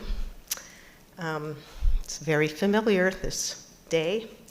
It is distressing how much time and effort people living here have to expend to have council ignore us and then spend enormous legal fees fighting us. The comments I have to make here are about the state of affairs regarding A2 lands. It is also distressing how many people are buying A2 properties with the intention of using them for purposes not allowed within that zoning, more specifically for uses that have nothing to do with agriculture. In this way, most, if not all, A2 land in the county will gradually disappear, as we have just heard from the experts. The additional, sorry, I'm just gonna skip a little bit here. A rezoning is always only the first step.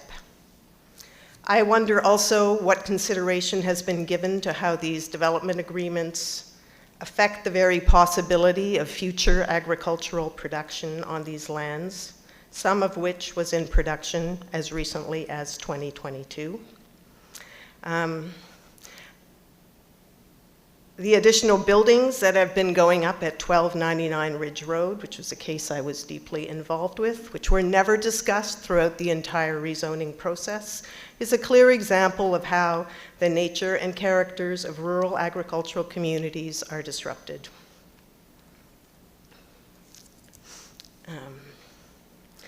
Also notable is that the DAs are being made possible at these locations, but that option was flatly denied to us at the Ridge Road rezoning. Whatever the value of wine and tourism industries, it should be obvious to everyone that the old saying, man cannot live by wine alone, holds within it the all-important truth that women, men, children, animals, and insects need to eat to live. And for that to be possible, there must be farmlands. The people of Kings support naturally grown local foods, and policies that preserve our arable land base for food production now and into the future. The people living here demand a return to common sense principles that serve life and empower the good for all. Yeah, there are many other things I could say about what I think there are all kinds of ulterior agendas at work here, but that's not really, I'll save that for another time. Thank you for listening. Thank you.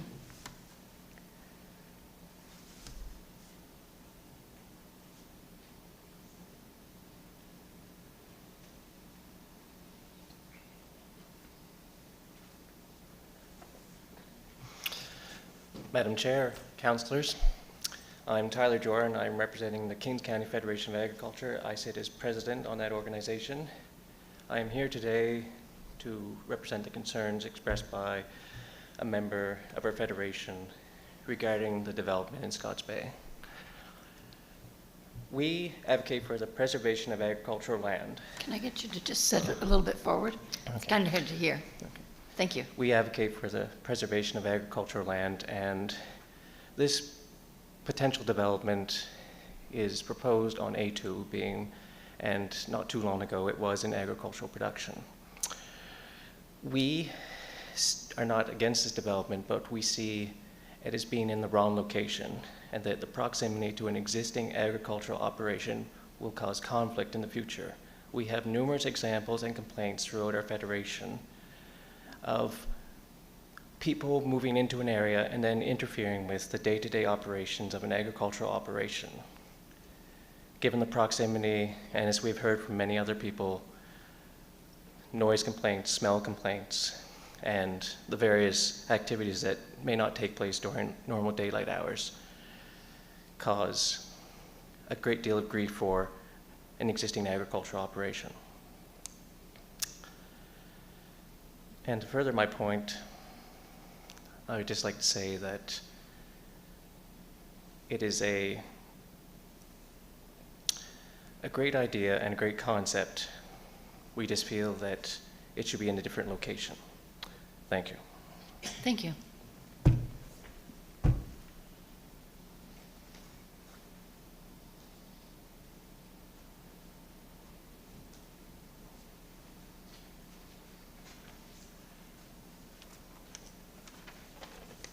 Hello, Ann Doyle Hunley. I live in Scotts Bay.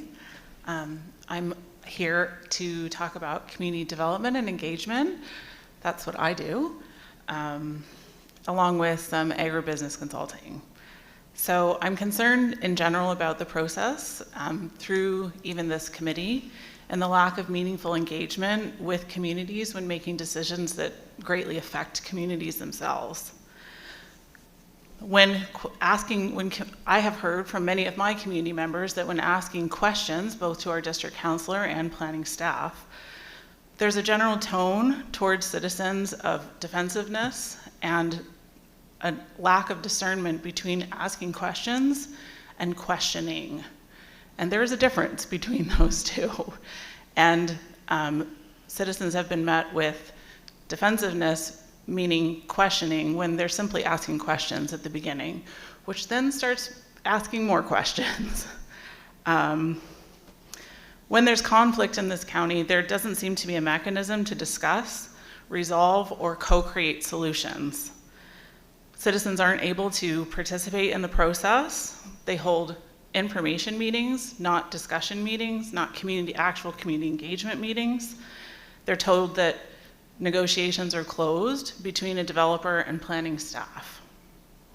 There's no recourse for citizens besides a one-way in to a black box of communication with petitions, private meetings with counselors, phone calls, which may or may not be conveyed in accuracy or aligned with the volume of evidence being presented. The process is flawed. Even today, the committee met, you heard the recommendation from staff, and discussion from the public is happening after a vote has happened.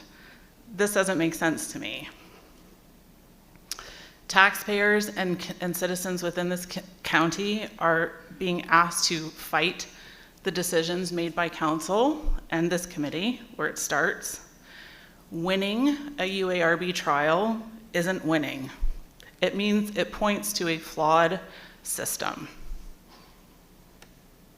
So much energy and stress and work is happening with citizens. It's way more than necessary if it happened at the front end instead of at the end when the decision has been made. The future of development in this county and across this country is community-led. It is discussions with community benefit agreements, which are happening all over municipalities in this country, wherein there's mandated, demonstrated engagement and benefit that has to happen when development comes into a community. This is not, the concerns related is not NIMBYism. This is not a non-my-backyardism. They're genuine concerns that are demonstrated. The development agreement in Scotts Bay, does go against the municipal planning strategy as far as I can see in rural areas with section 2.2.12, which states that in evaluating development proposals, council should be satisfied that the proposal will not negatively impact both agricultural operations, which we've heard certainly will happen, but also contribute to undue conflict with rural residents. Most of the neighbors aren't happy with this proposal. This is not the case. There is conflict on both of these fronts. There's much to rework about this process with citizen engagement and find alignment with the MPS in this county. This development agreement isn't it. It's going to be a problem henceforth because of the lack of engagement on the front end and the misrepresentation or misinterpretation of some of the concerns voiced by citizens in this county, the lack of adherence to the purpose and tone of the MPS to protect agricultural land and listen to citizens has not happened. And it's going to continue to be a problem until we get to the very end. So I just wanted to raise a concern as someone who cares deeply about my community and about the citizens in Kings County in general, that there seems to be several problems along the way in process here. And that's all I have to say. Thank you so much for your time. Thank you very much.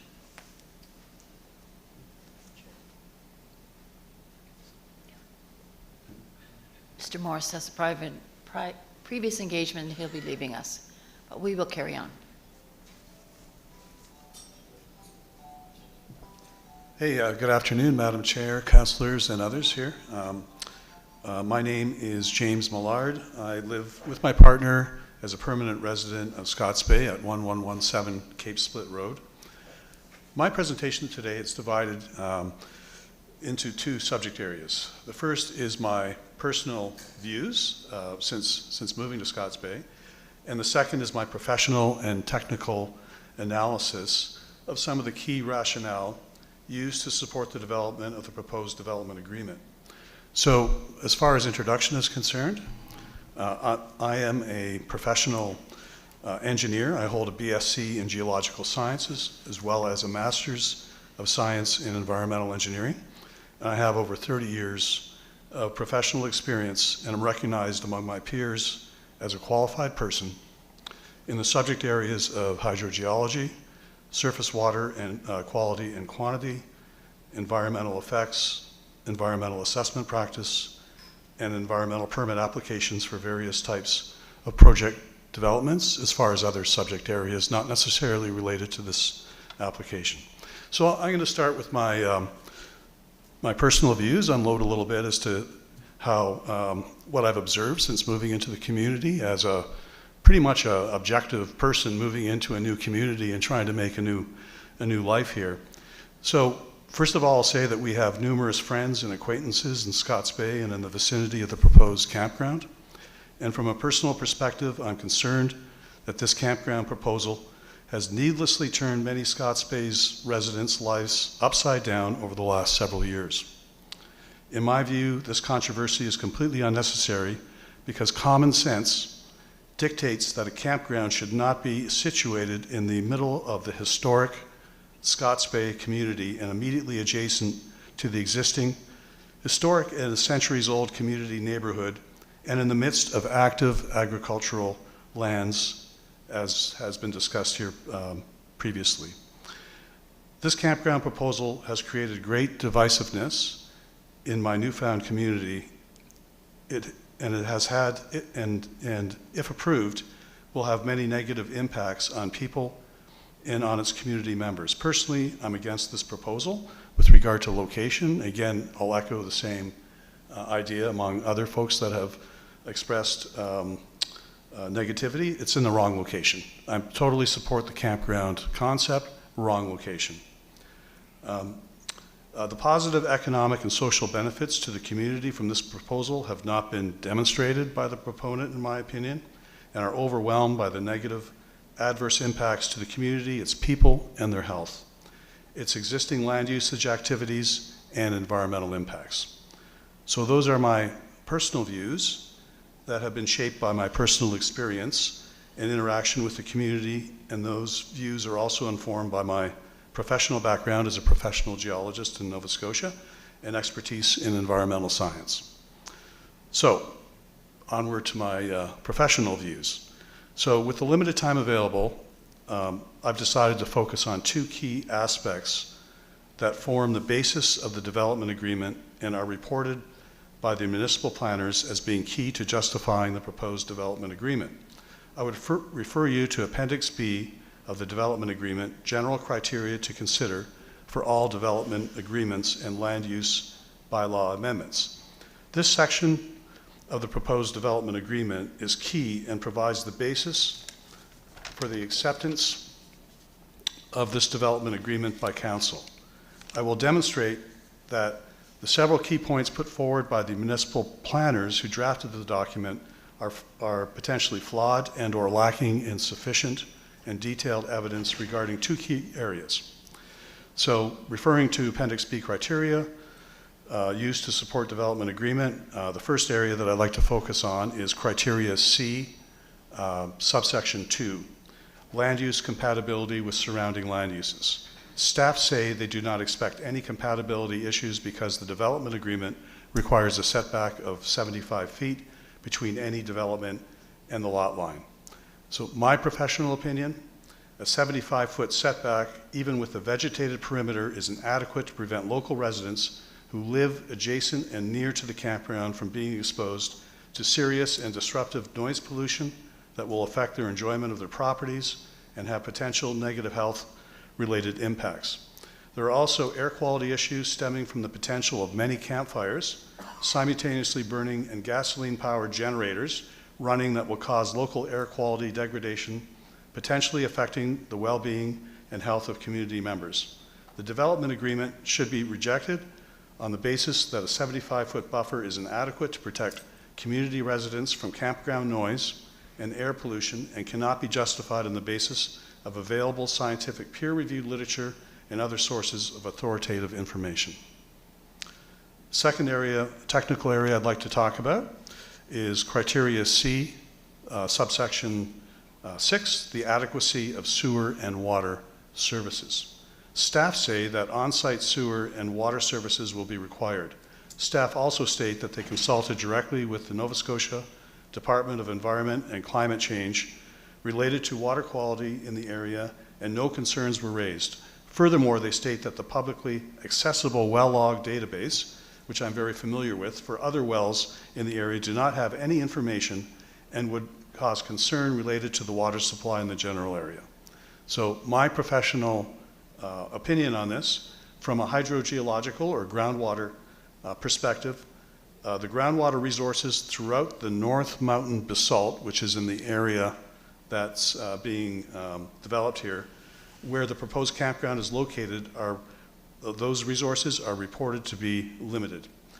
This was the conclusion of one of the key government studies done some years ago by the Department of Mines, Memoir 6, authored by Peter Truscott in 1968, entitled Groundwater Resources, Annapolis-Cornwallis Valley. The conclusion of that study stated that groundwater resources in the North Mountain cannot be counted on to meet more than domestic needs. A review of available public well records, which I did, I've reviewed the well records in that area, does not provide a definitive understanding of well yields for the campground area, and some yields are reported to be low, as in less than 5 gallons per minute. And in the immediate vicinity of the proposed campground, some wells are reported to be seasonally dry through personal communication with residents. Based on 100 campsites and a literature-based assumption, and this is a fairly normal assumption, of 200 liters per day, it might even be low, per campsite, this would mean that groundwater use for the campground should be assumed to be at least 20,000 liters a day, 20,000. This is, however, marginally below the 23,000 liter per day threshold where a water withdrawal permit would be required by the province. The sustained yield of 20,000 liters per day over the summer months, which is the drought period, should trigger concerns, especially for wells installed in the North Mountain basalt. On this basis, municipal staff have not demonstrated that the well yields required can be sustained over the longer term and not impacting existing down gradient wells that are reported to show seasonally low yields. Additionally, existing residential wells downstream of a campground could be impacted by septic system upstream that will also need to be designed to handle a minimum of 20,000 liters per day of sewage influent. The correspondence between municipal staff and Nova Scotia Environment regarding these matters is not currently available, and it's requested for review by subject matter experts like myself. Until this information is provided, the adequacy of the on-site groundwater and sewage disposal and potential risks to adjacent existing properties cannot be assured to be low, and the development agreement proposal, in my view, should not proceed any further. That's all I have. Thanks for your attention and consideration. Thank you.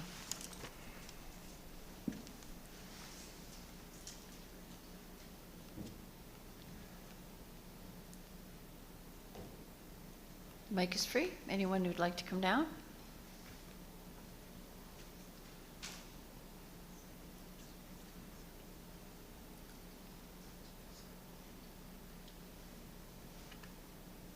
Just your name and address, please. Hi, my name is Wes Hubley. I live at 3369 Highway 350 Arlington. I am the campground owner at the Lookoff. Listening to all the agricultural people here, and I agree 100% with them, but I'm going to put some real world spin on this. I've owned the campground for 12 years at the Lookoff. The first 8 years I was there, I had tenters. I no longer have tenters. The problems that you see with tenters are drinking, partying, smoking dope. There's no way to control these guys, and it's unfortunate, but if you put this campground in the middle of all these agricultural areas, barns, it's just a recipe for disaster. Unless they're going to have some type of security that monitors the perimeter of that campground 24/7, the impact that's going to be on the outstanding properties and the residents of Scotts Bay are unsurmountable. There's no way to control them. I've basically for the last 4 years have gotten rid of all my tent sites because of this problem. The last problem I had, I've had bikers, I've had drunk college students, I've had drunk teenagers tell me to go F myself. You cannot control these people. I would say 5 out of 10 tenters that you have coming here are going to cause a problem for this community. And if they don't get it under control immediately, the barns, the farmers, the landowners, the community of Scotts Bay will never be the same again. So I hope you guys can think about this when you put this through, because when it goes through, there'll be no turning back, and you will definitely ruin what Cape Split is, what the beach is, and what the community is. Thanks. Thank you.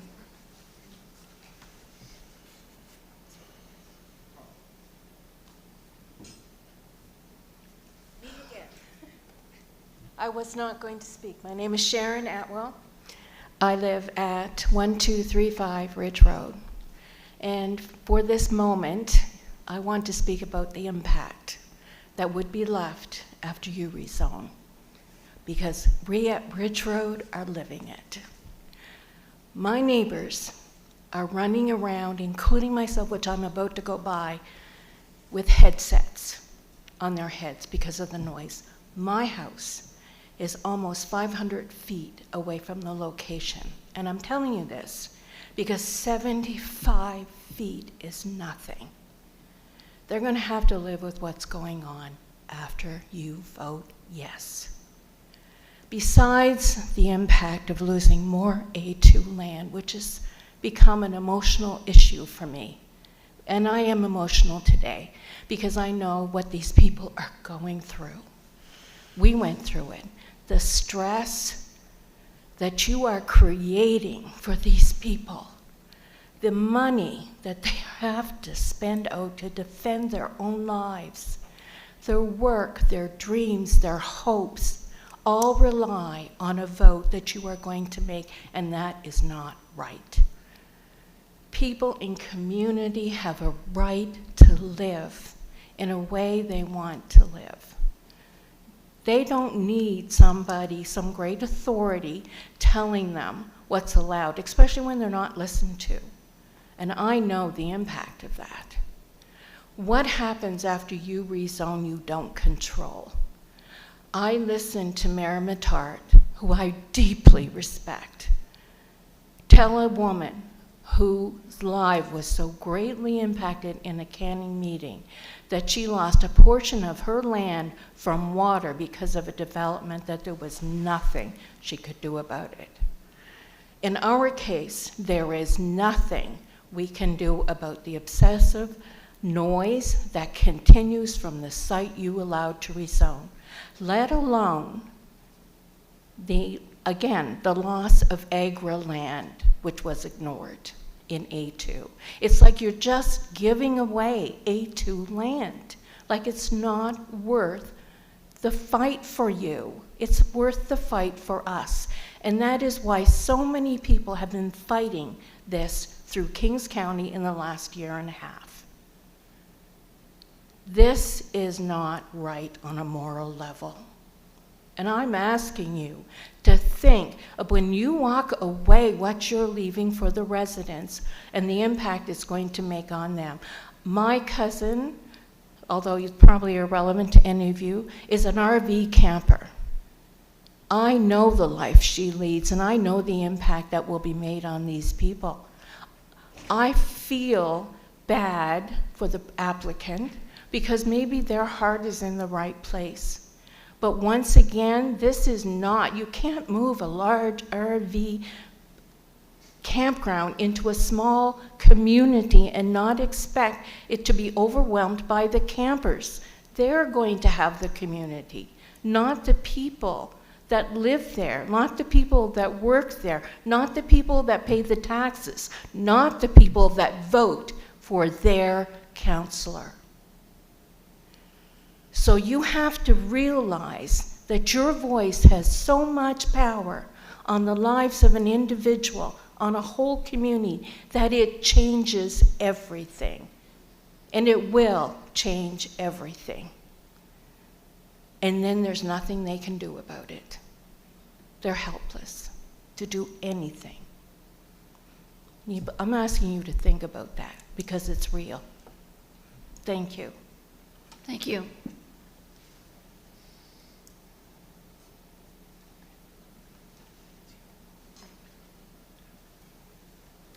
Madam Chair, councillors, and the citizen, citizen members. Hello, good afternoon.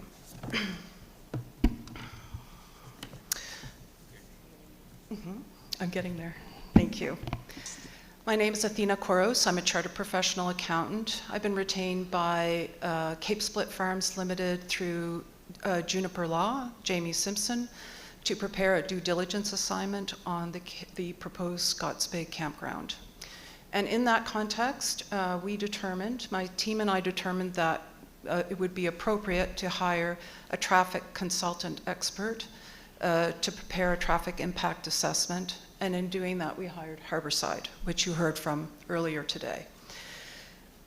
You've also heard from a tremendous other specialists today, and what I'm getting here is that this is not a simple matter, it is a complex matter, and that it is being considered in a very simplistic way, only because the process demands that.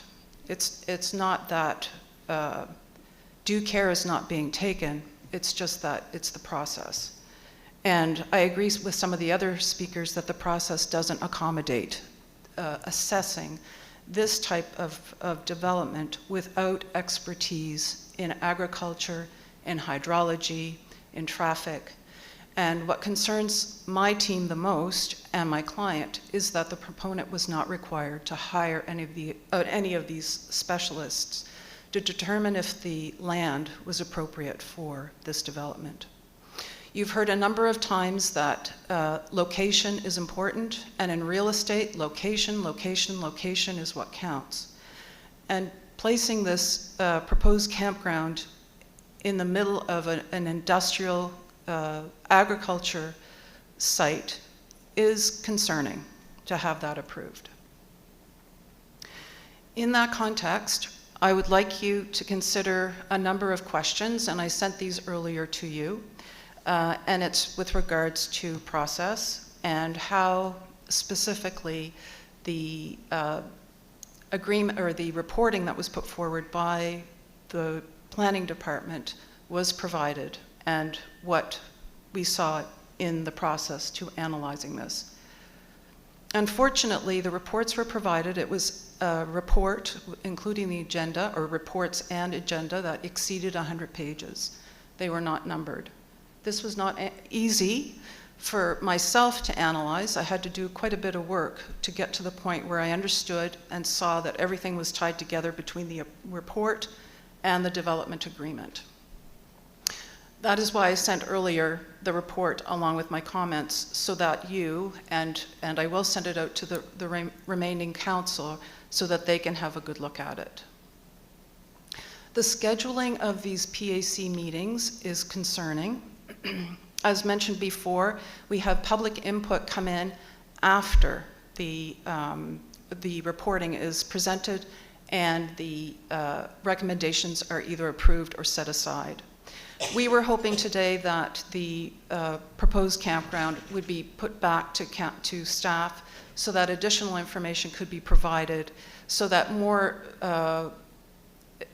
detailed information could be looked at. And unfortunately, this did not happen.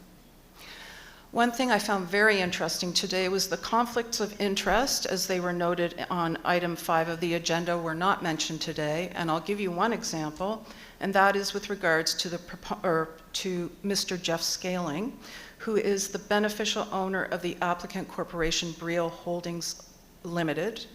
And he is also the chief of the Canning Fire Department and also oversees the fire services provided in Scotts Bay.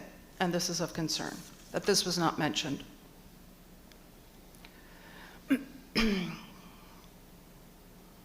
Another thing I noticed in going through all the reports is that for 8C, which was for file number 2125, there were not a lot of images or photos or provided, or a proper site plan provided, properly labeled. If you looked at the other reports, there were more images presented in the reporting to the PAC members. I noticed that when the presentations were presented, that there were more images presented at that time, which was very useful, but I also found that they were skipped over quite quickly, so you couldn't really tell what was being discussed, and giving the attendees enough time to absorb the information. I want to question why it was that safety, pedestrian infrastructure was not addressed in this report that was put forward by planning staff. A presentation was made to planning staff on January 19th by Harborside. And during that time, it was made very clear to us that the Department of Public Works was responsible for highways. Indeed it is. However, for pedestrians, sidewalk safety is actually a municipal responsibility, and this has not been addressed. And I'm concerned for that. I spoke to a couple of developers in doing my research, and they indicated to me that items such as soft sidewalks are the responsibility of the developer. So again, the concern is, are the proponents aware of this? No, because they weren't required to have a traffic impact study prepared, and that's concerning. The other item I question is the safety of vehicle access and egress in the area. As Mr. McDonald spoke to and other people have addressed, there was no mention of that. I'm concerned for 400 campers walking across the street and going to the Scotts Bay Provincial Park. In summary, I would like to invite everyone here on the PAC committee to go out to Scotts Bay and try crossing there at the access points. There's 2 access points which were presented very clearly by Ms. Laura Mosier. I invite you all to go out there and try crossing that road. Thank you. Thank you.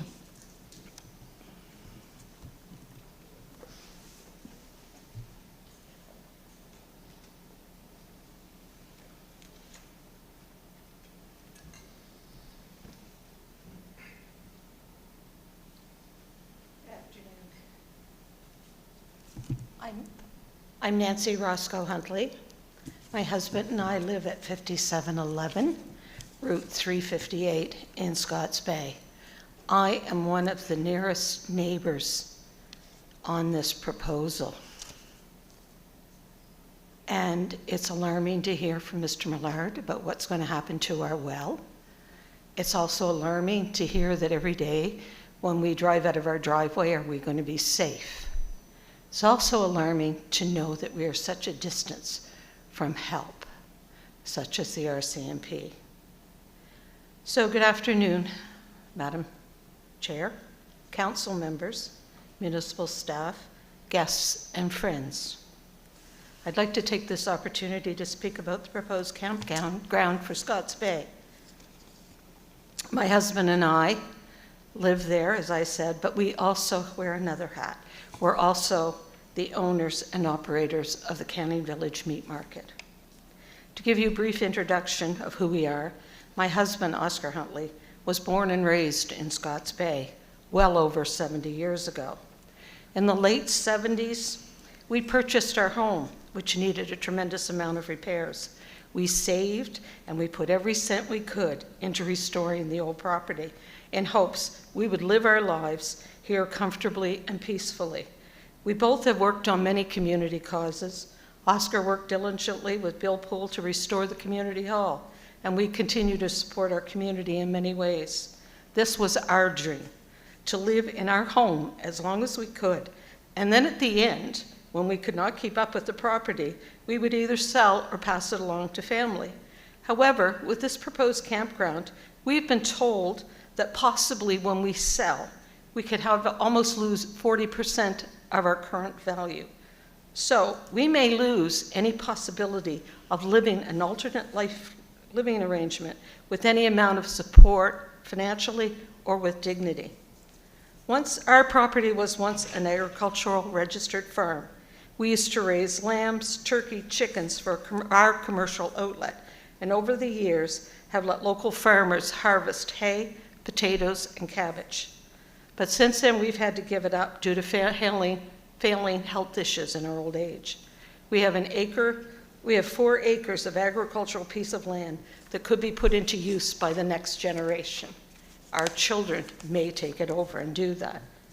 In addition, I've indicated we own the Canning Village Meat Market, which is an agri-food service business, with the majority of our operation in Canning.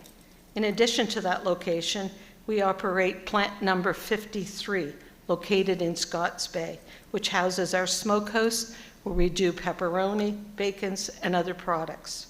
If this campground is established, we will be faced with an overwhelming expense to keep visitors from coming into our area, which provides possible cross-contamination to our products in our business. In addition, we require 16 or more cord of wood per year that is worked up for the required smoking process. That's going to be in jeopardy for those campers who may not bring enough campfire wood. I'm not saying that they would, but this is the thing. So we are going to have an expense of well into $50,000 to securing our property. Your proposed campground is within feet of our property. We can easily view the proposed campsite, hear the noises, and smell the campfires. There were people in recent years that did camp there, and we did witness that. It's exceedingly difficult to take walks now on the roads, especially on the weekends and in the summer. And if anyone wants to come, please come in July, August, or on holidays during the summer months when the traffic going to Cape Split is incredible. It's very difficult to walk on those roads. It's dangerous. With the expected 100 or more available lots coming to your campground, we face an even larger problem with traffic. A private commission study, which you've heard about today, has revealed some very problematic concerns at the campground location. In addition, this proposal has been very divisive to our community, which you've also heard about. Those of us who have spoken up against the proposal have been called haters because we have differing views. We've been told that people who put in complaints do not want to be identified due to the fear of reprisals from this committee we formed to save our community. I find this deeply disturbing and insulting. I believe in this country, where we can still have our opinions and objections, we should not be labeled in such a manner. All opinions matter, no matter the viewpoint. When the developer's father, Mr. Tupper, owned the property in question, he once told me that I could walk in the area by his shop anytime if I did not like to walk my little dog on the road. The road is so dangerous. It's been dangerous for a long time. Now we have trespassing signs, no campground signs, no positivity, just divisive attitudes. A few years ago, when the Steeles proposed opening a restaurant, and there was a concern with us, their closest neighbors, their daughter came to each household and met face-to-face with us at her door. We asked questions while she answered them politely and without hesitation. At the end of her discussions with us, we signed her request for the approval for the proposal to go ahead. The lack of information received to date has only heightened the fear that there is more development that meets the eye. I'm not averse to business development in the right place and time, but the scope of this large-scale campground in the middle of our community is not reasonable to me and to others who live close by. And in fact, many of the community residents have the same attitude. We have petitions that indicate that more than 1,000 people are not in agreement with this development application. The disagreements, dissensions with this project are extremely difficult. I've been through types of friction, and I want to say that no one comes out a winner in the end. There are only losers most of the time. There is so much to lose in any matter such as these. What I say today probably won't change anyone's mind, but at least I've had an opportunity to tell my side of the story as a close resident, and why I do not want to see a project of this magnitude so close to our property. I've spoken with other campground owners, and they all say the same thing, that unserviced lots and those with tenters often cause the most problems. We've had enough of that on the beach throughout the summer. Fireworks all hours of the night. Doesn't matter if it's summer, winter, when it is, there's always somebody wanting to celebrate something and do it with fireworks. Now with more than 100 or more lots, I fear for what the summers are going to be like. Who will be responsible for the problems? We're at least a good 45 minutes before an RCMP car can be close to the bay. Will we have enough water? What will happen to the septic and gray water we've just heard from Mr. Millard about? So many unanswered questions. We have a large, well-known and respected horse breeding establishment in our community, which will be put in jeopardy because of noise, pollution, and public invasion on their property. There's also a pond that Ron Destrode and our property shares. Right now, there are 2 waterfowl trying to nest in the middle of that pond. Are they going to not have avian flu? Maybe we could ask them if they have it. There are many reasons I'm not positive about your project, and as indicated that we all have dreams, desires, and hopes, which in most cases revolve around a few. But in this case, the developer's dream reached far into the community, dividing and will forever change the nature of Scotts Bay. Once this campground is established, there's not going to be any way to go back. Originally, this application was for rezoning and was later changed to a development agreement. I understand from notes from your planning department that the development agreement is very similar to a rezoning. So perhaps what pertains to a rezoning would also pertain to a development agreement. I note that in your municipality of the County of Kings Bylaw 105 Municipal Planning Strategy Document, Section 2.2.112, and I quote, "Council shall be satisfied that a proposal," which was in Section A, "will not negatively impact nearby agricultural operations or contribute to undue conflict with rural residents." Is this the case? And also in Section 8.4, Rural Mixed Use A2 Zone, in accordance with Policy 3.4.19, in the event of conflict between an agricultural use and a non-agricultural use, the agricultural use shall take priority.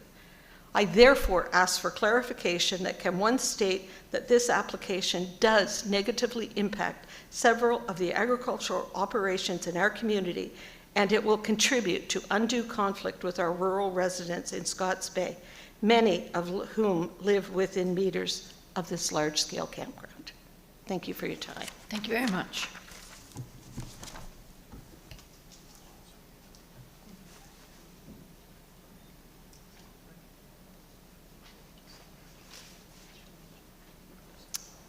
The mic is free. I don't want to take away the opportunity for anyone to have their say.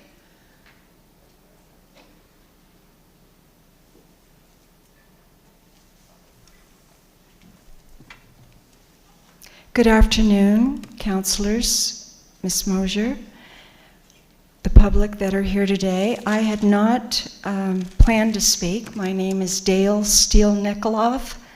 I live on 1 Rogers Road in Scotts Bay, and I am a retired school teacher and administrator of over 40 years. My husband is a retired physician of the same amount of time.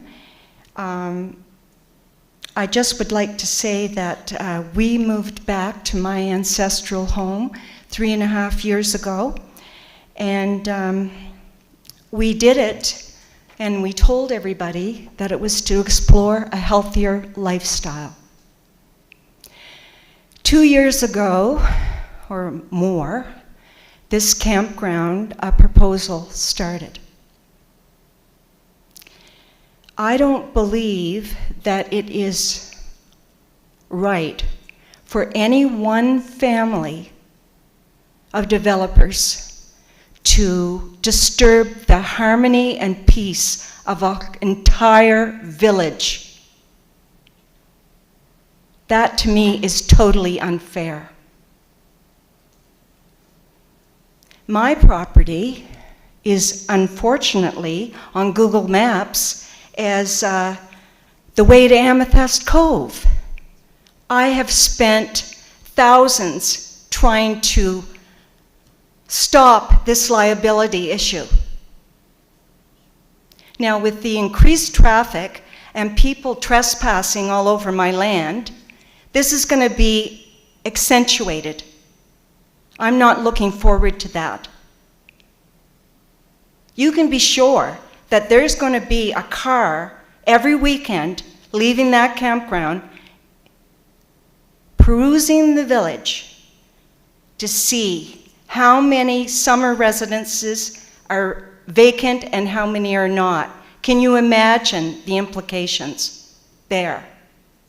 We know that transient populations create more crime. It's been proven.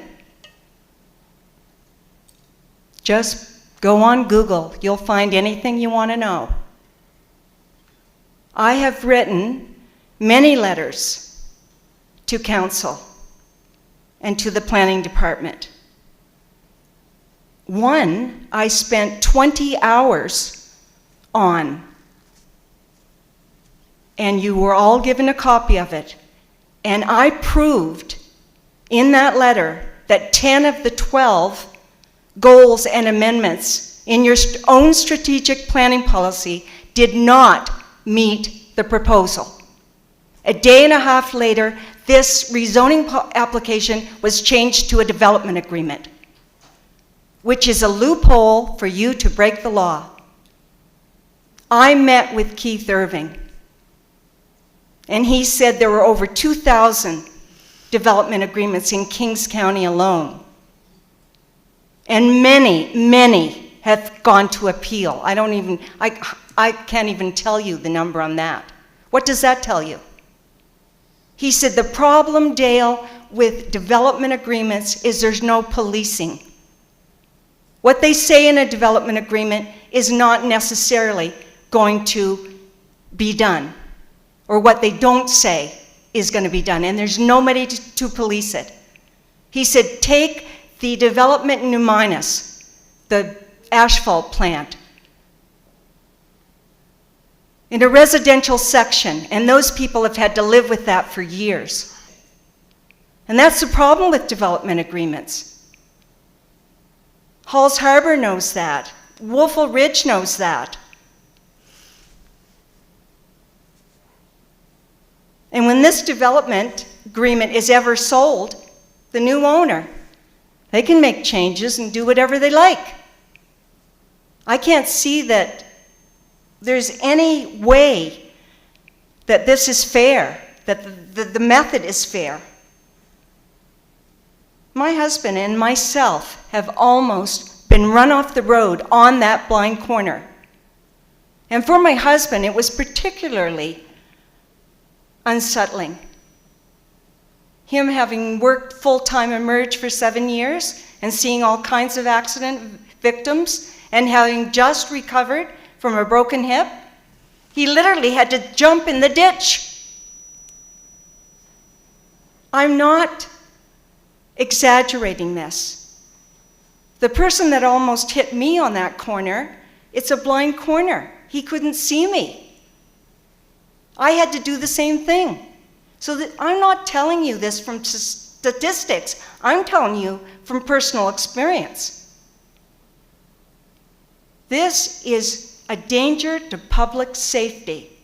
And you as a council, morally, ethically, and in your own policies, have to pay attention to that. You are elected representatives, and you have to pay attention to that. This is public safety. There's a couple people in our village, mothers, that walk every day, that weather permitting, with their babies and their dogs. There's 2 that every day, weather permitting, do that.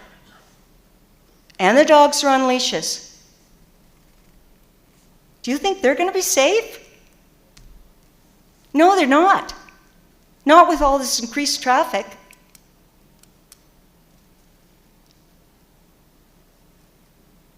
Like I say, I hadn't planned to speak today, so I really just was jotting notes there, but basically, I just feel that this proposed campground, for so many reasons, is not going to be a good thing for Scotts Bay. There are no real benefits to the residents in this community and the property owners. Other than a few promised jobs, I can live without that. What I can't live with is what this is going to do to our community. It's never going to be the same, and you're never going to be able to change it once this comes in. I've heard many people say it's going to ruin what we see as our little piece of paradise, our little haven.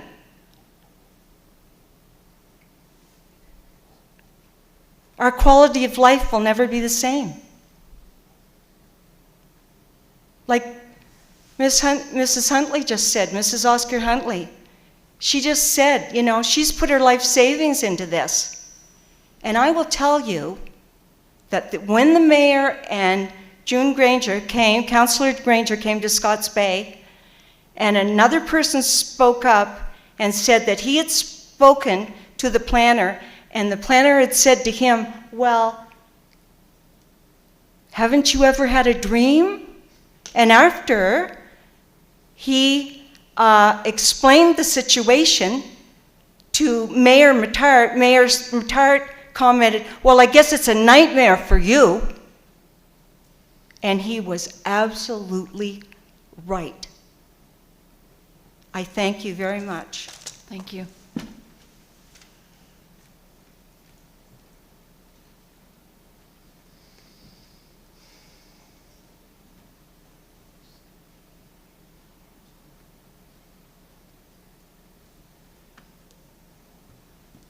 My name is Sandra Weldon. My husband and I live in Scotts Bay, 5852 Highway 358.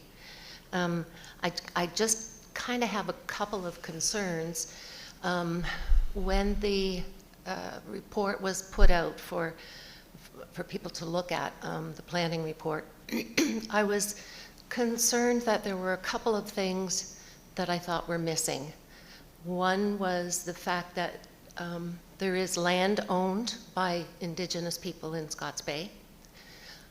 The other was there didn't seem to be there was a lot of mention of the chicken barns, but there didn't seem to be much mention of the Steele family warm bloods, which is the horse barn there. And for people who are not horse people or who don't realize the valuability, I guess, of the warm bloods, they're very sensitive and very expensive breed of horses. This one is particularly so. It's worldwide known. And as a matter of fact, one of their horses was sold to a royal family in Denmark. So it's not just your run-of-the-mill horse farm.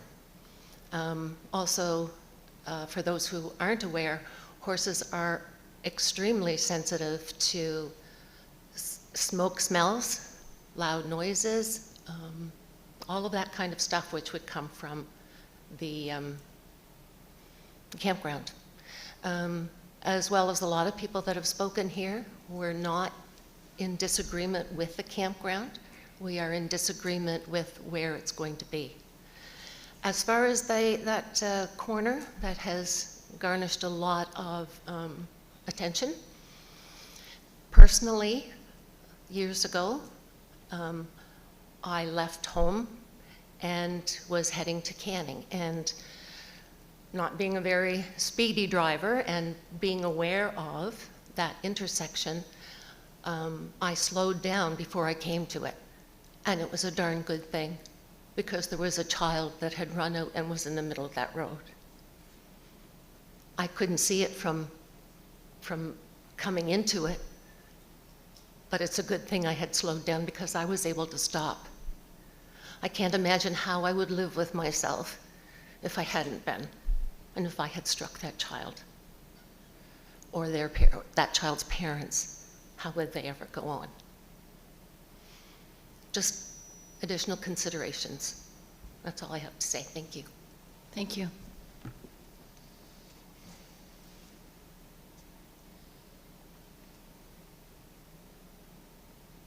Anything further?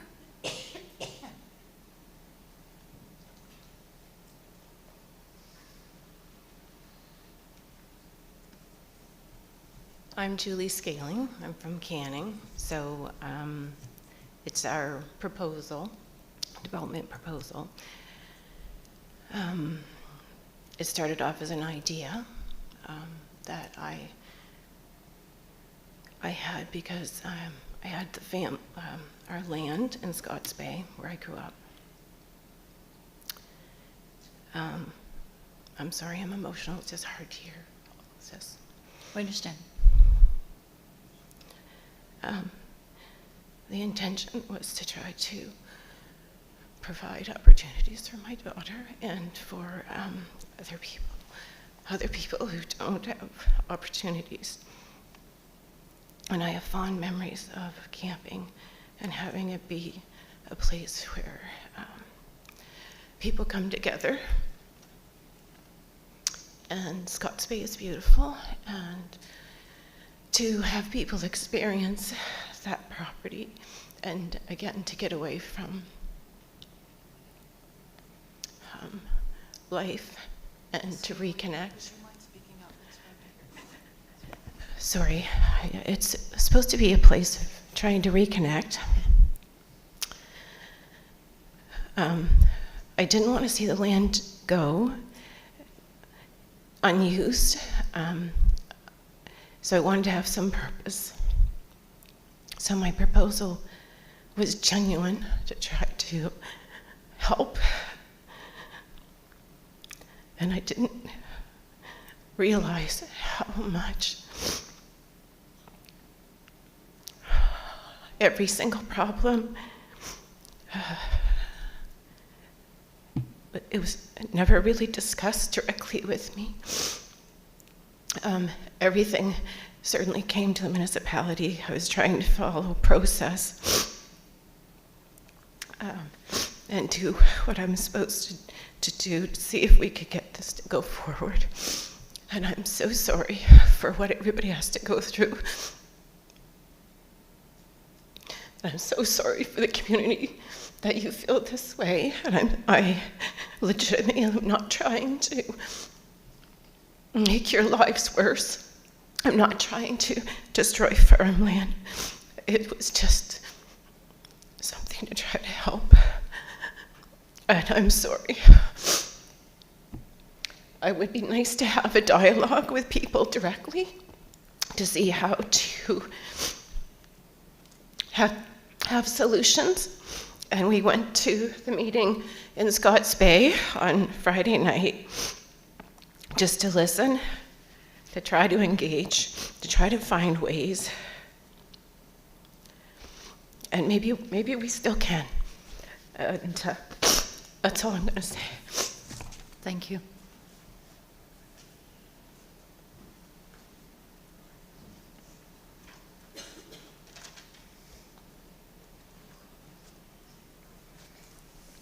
I'm Lindsay Steele. You're hearing my name a lot. I own Cape Split Farms, which consequently owns Hustle Farms, and I also have properties in my own name. I would say I own, give or take through myself or my spouse's companies, over 1,000 acres in Scotts Bay that we farm. Between my spouse and myself, we own 2.4 million kilograms of chicken quota. The growth in Nova Scotia over the last 10 years, including the blip of a 15% loss due to COVID, is 2.74%. If you add that on 2.4 million kilograms a year, I think it's around 80,000 kilograms. That means that we have to build a barn at least every 5 years now to host all of our quota. There's another poultry farmer in Scotts Bay. He owns a lot of land in the valley, and the reason you're not seeing more barns before now was because his expansion in the bay. Also, a few years ago, I lost a barn due to a fire, and consequently, because of that, I was able to build a massive barn. It's actually the second largest barn in the province, and it was left out of your picture by a few hundred feet on the north-south boundary of your photo. My husband's property in Bridgewater is completely surrounded by town. It's also surrounded by houses and developers that are going to be putting in subdivisions, etc. He is landlocked. They built their last barn 6 years ago. So between us now, the only place we have to expand our farm is in Scotts Bay. This means that we will be likely building a chicken barn as way of right in Scotts Bay every 5 years. The reason we chose the location we chose to build our newest barn is because there's 4 separate PIDs there. He has an older daughter, we have a young daughter, I have siblings, he has nieces and nephews. We specifically chose that spot so that when our families want to get into farming, we were able to divide barns off and allow them to farm should it come to that. I don't plan to sell my farm to anybody. It would be for succession planning only. These questions weren't asked as to why I was expanding, and a lot of the conflict with this developer could have been avoided. The public meeting that was held online was held a few weeks before the COVID protocols lifted that would have allowed for public consultation. The county knew those protocols were lifting because the government had already announced that they were going to be lifted. When this changed from a development agreement to a rezoning, or from a rezoning to a development agreement, there was another opportunity post-COVID restrictions to hold a public consultation. It wasn't taken by the county, even though the residents begged for public consultation. We hosted our own meeting. We asked staff to come. June and Peter Matart attended. We asked staff to attend. They were not able to send anybody. Peter Matart and June got attacked. They did. June especially was on the receiving end of a lot of angry residents, and that could have been avoided through public consultation. This has been on the dockets, waiting in the background for 2 years. And through that 2 years, the community has been screaming for public consultation and to be listened to, and they weren't. We've gone through 3 different planners on this file. Things have been lost between the transfer of these files. The ag report that was submitted in October and was confirmed, received by June, and I think Joe Lilly, maybe, I think he was still in the file whenever it came in, was confirmed to be received. It wasn't even mentioned in the PAC document. The fact that I've had to pay thousands and thousands and thousands and thousands of dollars by experts to prove common sense things shows that there's a flaw in the system. My own concerns have been dismissed. I hold degrees, I hold training levels, I have diplomas, I have 20 years in the business. When I spoke to Will Muscat or whatever his, is it Muscat? On the phone, when this first came out, because I didn't know anything of it till I received a letter in the mail. He told me that it wasn't in the middle of my farm because the land was owned by Hustle Farms and Lindsay Steele, and they weren't the same people. He never even bothered to do any research as to who owned the properties on both sides of this. I own the lands on the north and the south side all the way to Blomidon Park now. Those lands that I have are where my farm is going to expand. I have no choice. Farms are supposed to expand in rural areas. It's unfortunate that the Scalings have this 95 acres in the middle of my farm. I like to see them do something with it. It's just a campground isn't that. And if there had been outreach to the public, this wouldn't have happened. If they had approached the Scotts Bay Wilderness Society or the Community Hall Association or any of the 7 community groups, maybe a better solution could have been represented. DNR owns a piece of property in Scotts Bay. They bought specifically from our farm to put a campground in. It was offered to the Scotts Bay Wilderness Society to develop in 2013. Unfortunately, we were dealing with the parking lot and then the wharf, so it got put on the back burner, and then it has recently come back to light. There's potential for a joint project there that could happen, but it's never been allowed to be investigated because nobody allowed for public consultation or for this to talk. When Julie came to our meeting that the community held, when was that, last winter, April? She told the group that the planner told her not to talk to the community. She told us that. And I think Peter Matart questioned her specifically, who asked her or told her that. That's a problem. I know that when we had our restaurant in Scotts Bay, we were told if one citizen had a complaint against it, it would not go through. My sister spent countless hours going door to door, sitting down with every single resident and getting them to sign an affidavit that they were okay with us putting a restaurant there that has since been sold to another person, that has continued her business. And we had the whole community behind us. Nobody is against a campground for special needs people and a social project. They're against the location. We recognize that Scotts Bay is beautiful. We recognize there's a need for tourism development there. We know that thousands and thousands and thousands of people come. But these projects, if you don't want to see an uproar like this, need to have the community involved. Our community, I believe, is unique. We have a lot of associations.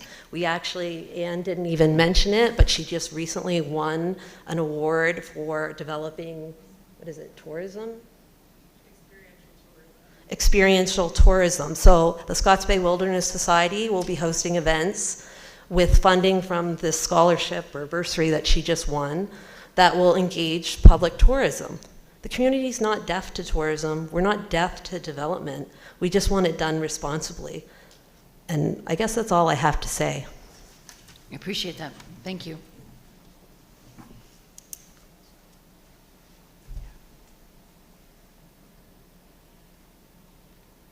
Is there anyone further that would like to speak?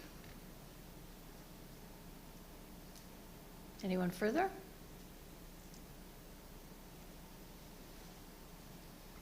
In that case, I thank you all very much for coming. I think that most of the counselors here today will encourage our fellow counselors who are not at the table to make the effort to watch this, as it will be online. And when it comes for initial consideration before council, it will be on our agenda. And there will again be an opportunity for public comment. If it is approved through initial consideration, there will be a public hearing that will be held, and that meeting will be held here in Chambers, and everyone will again have an opportunity to come and speak.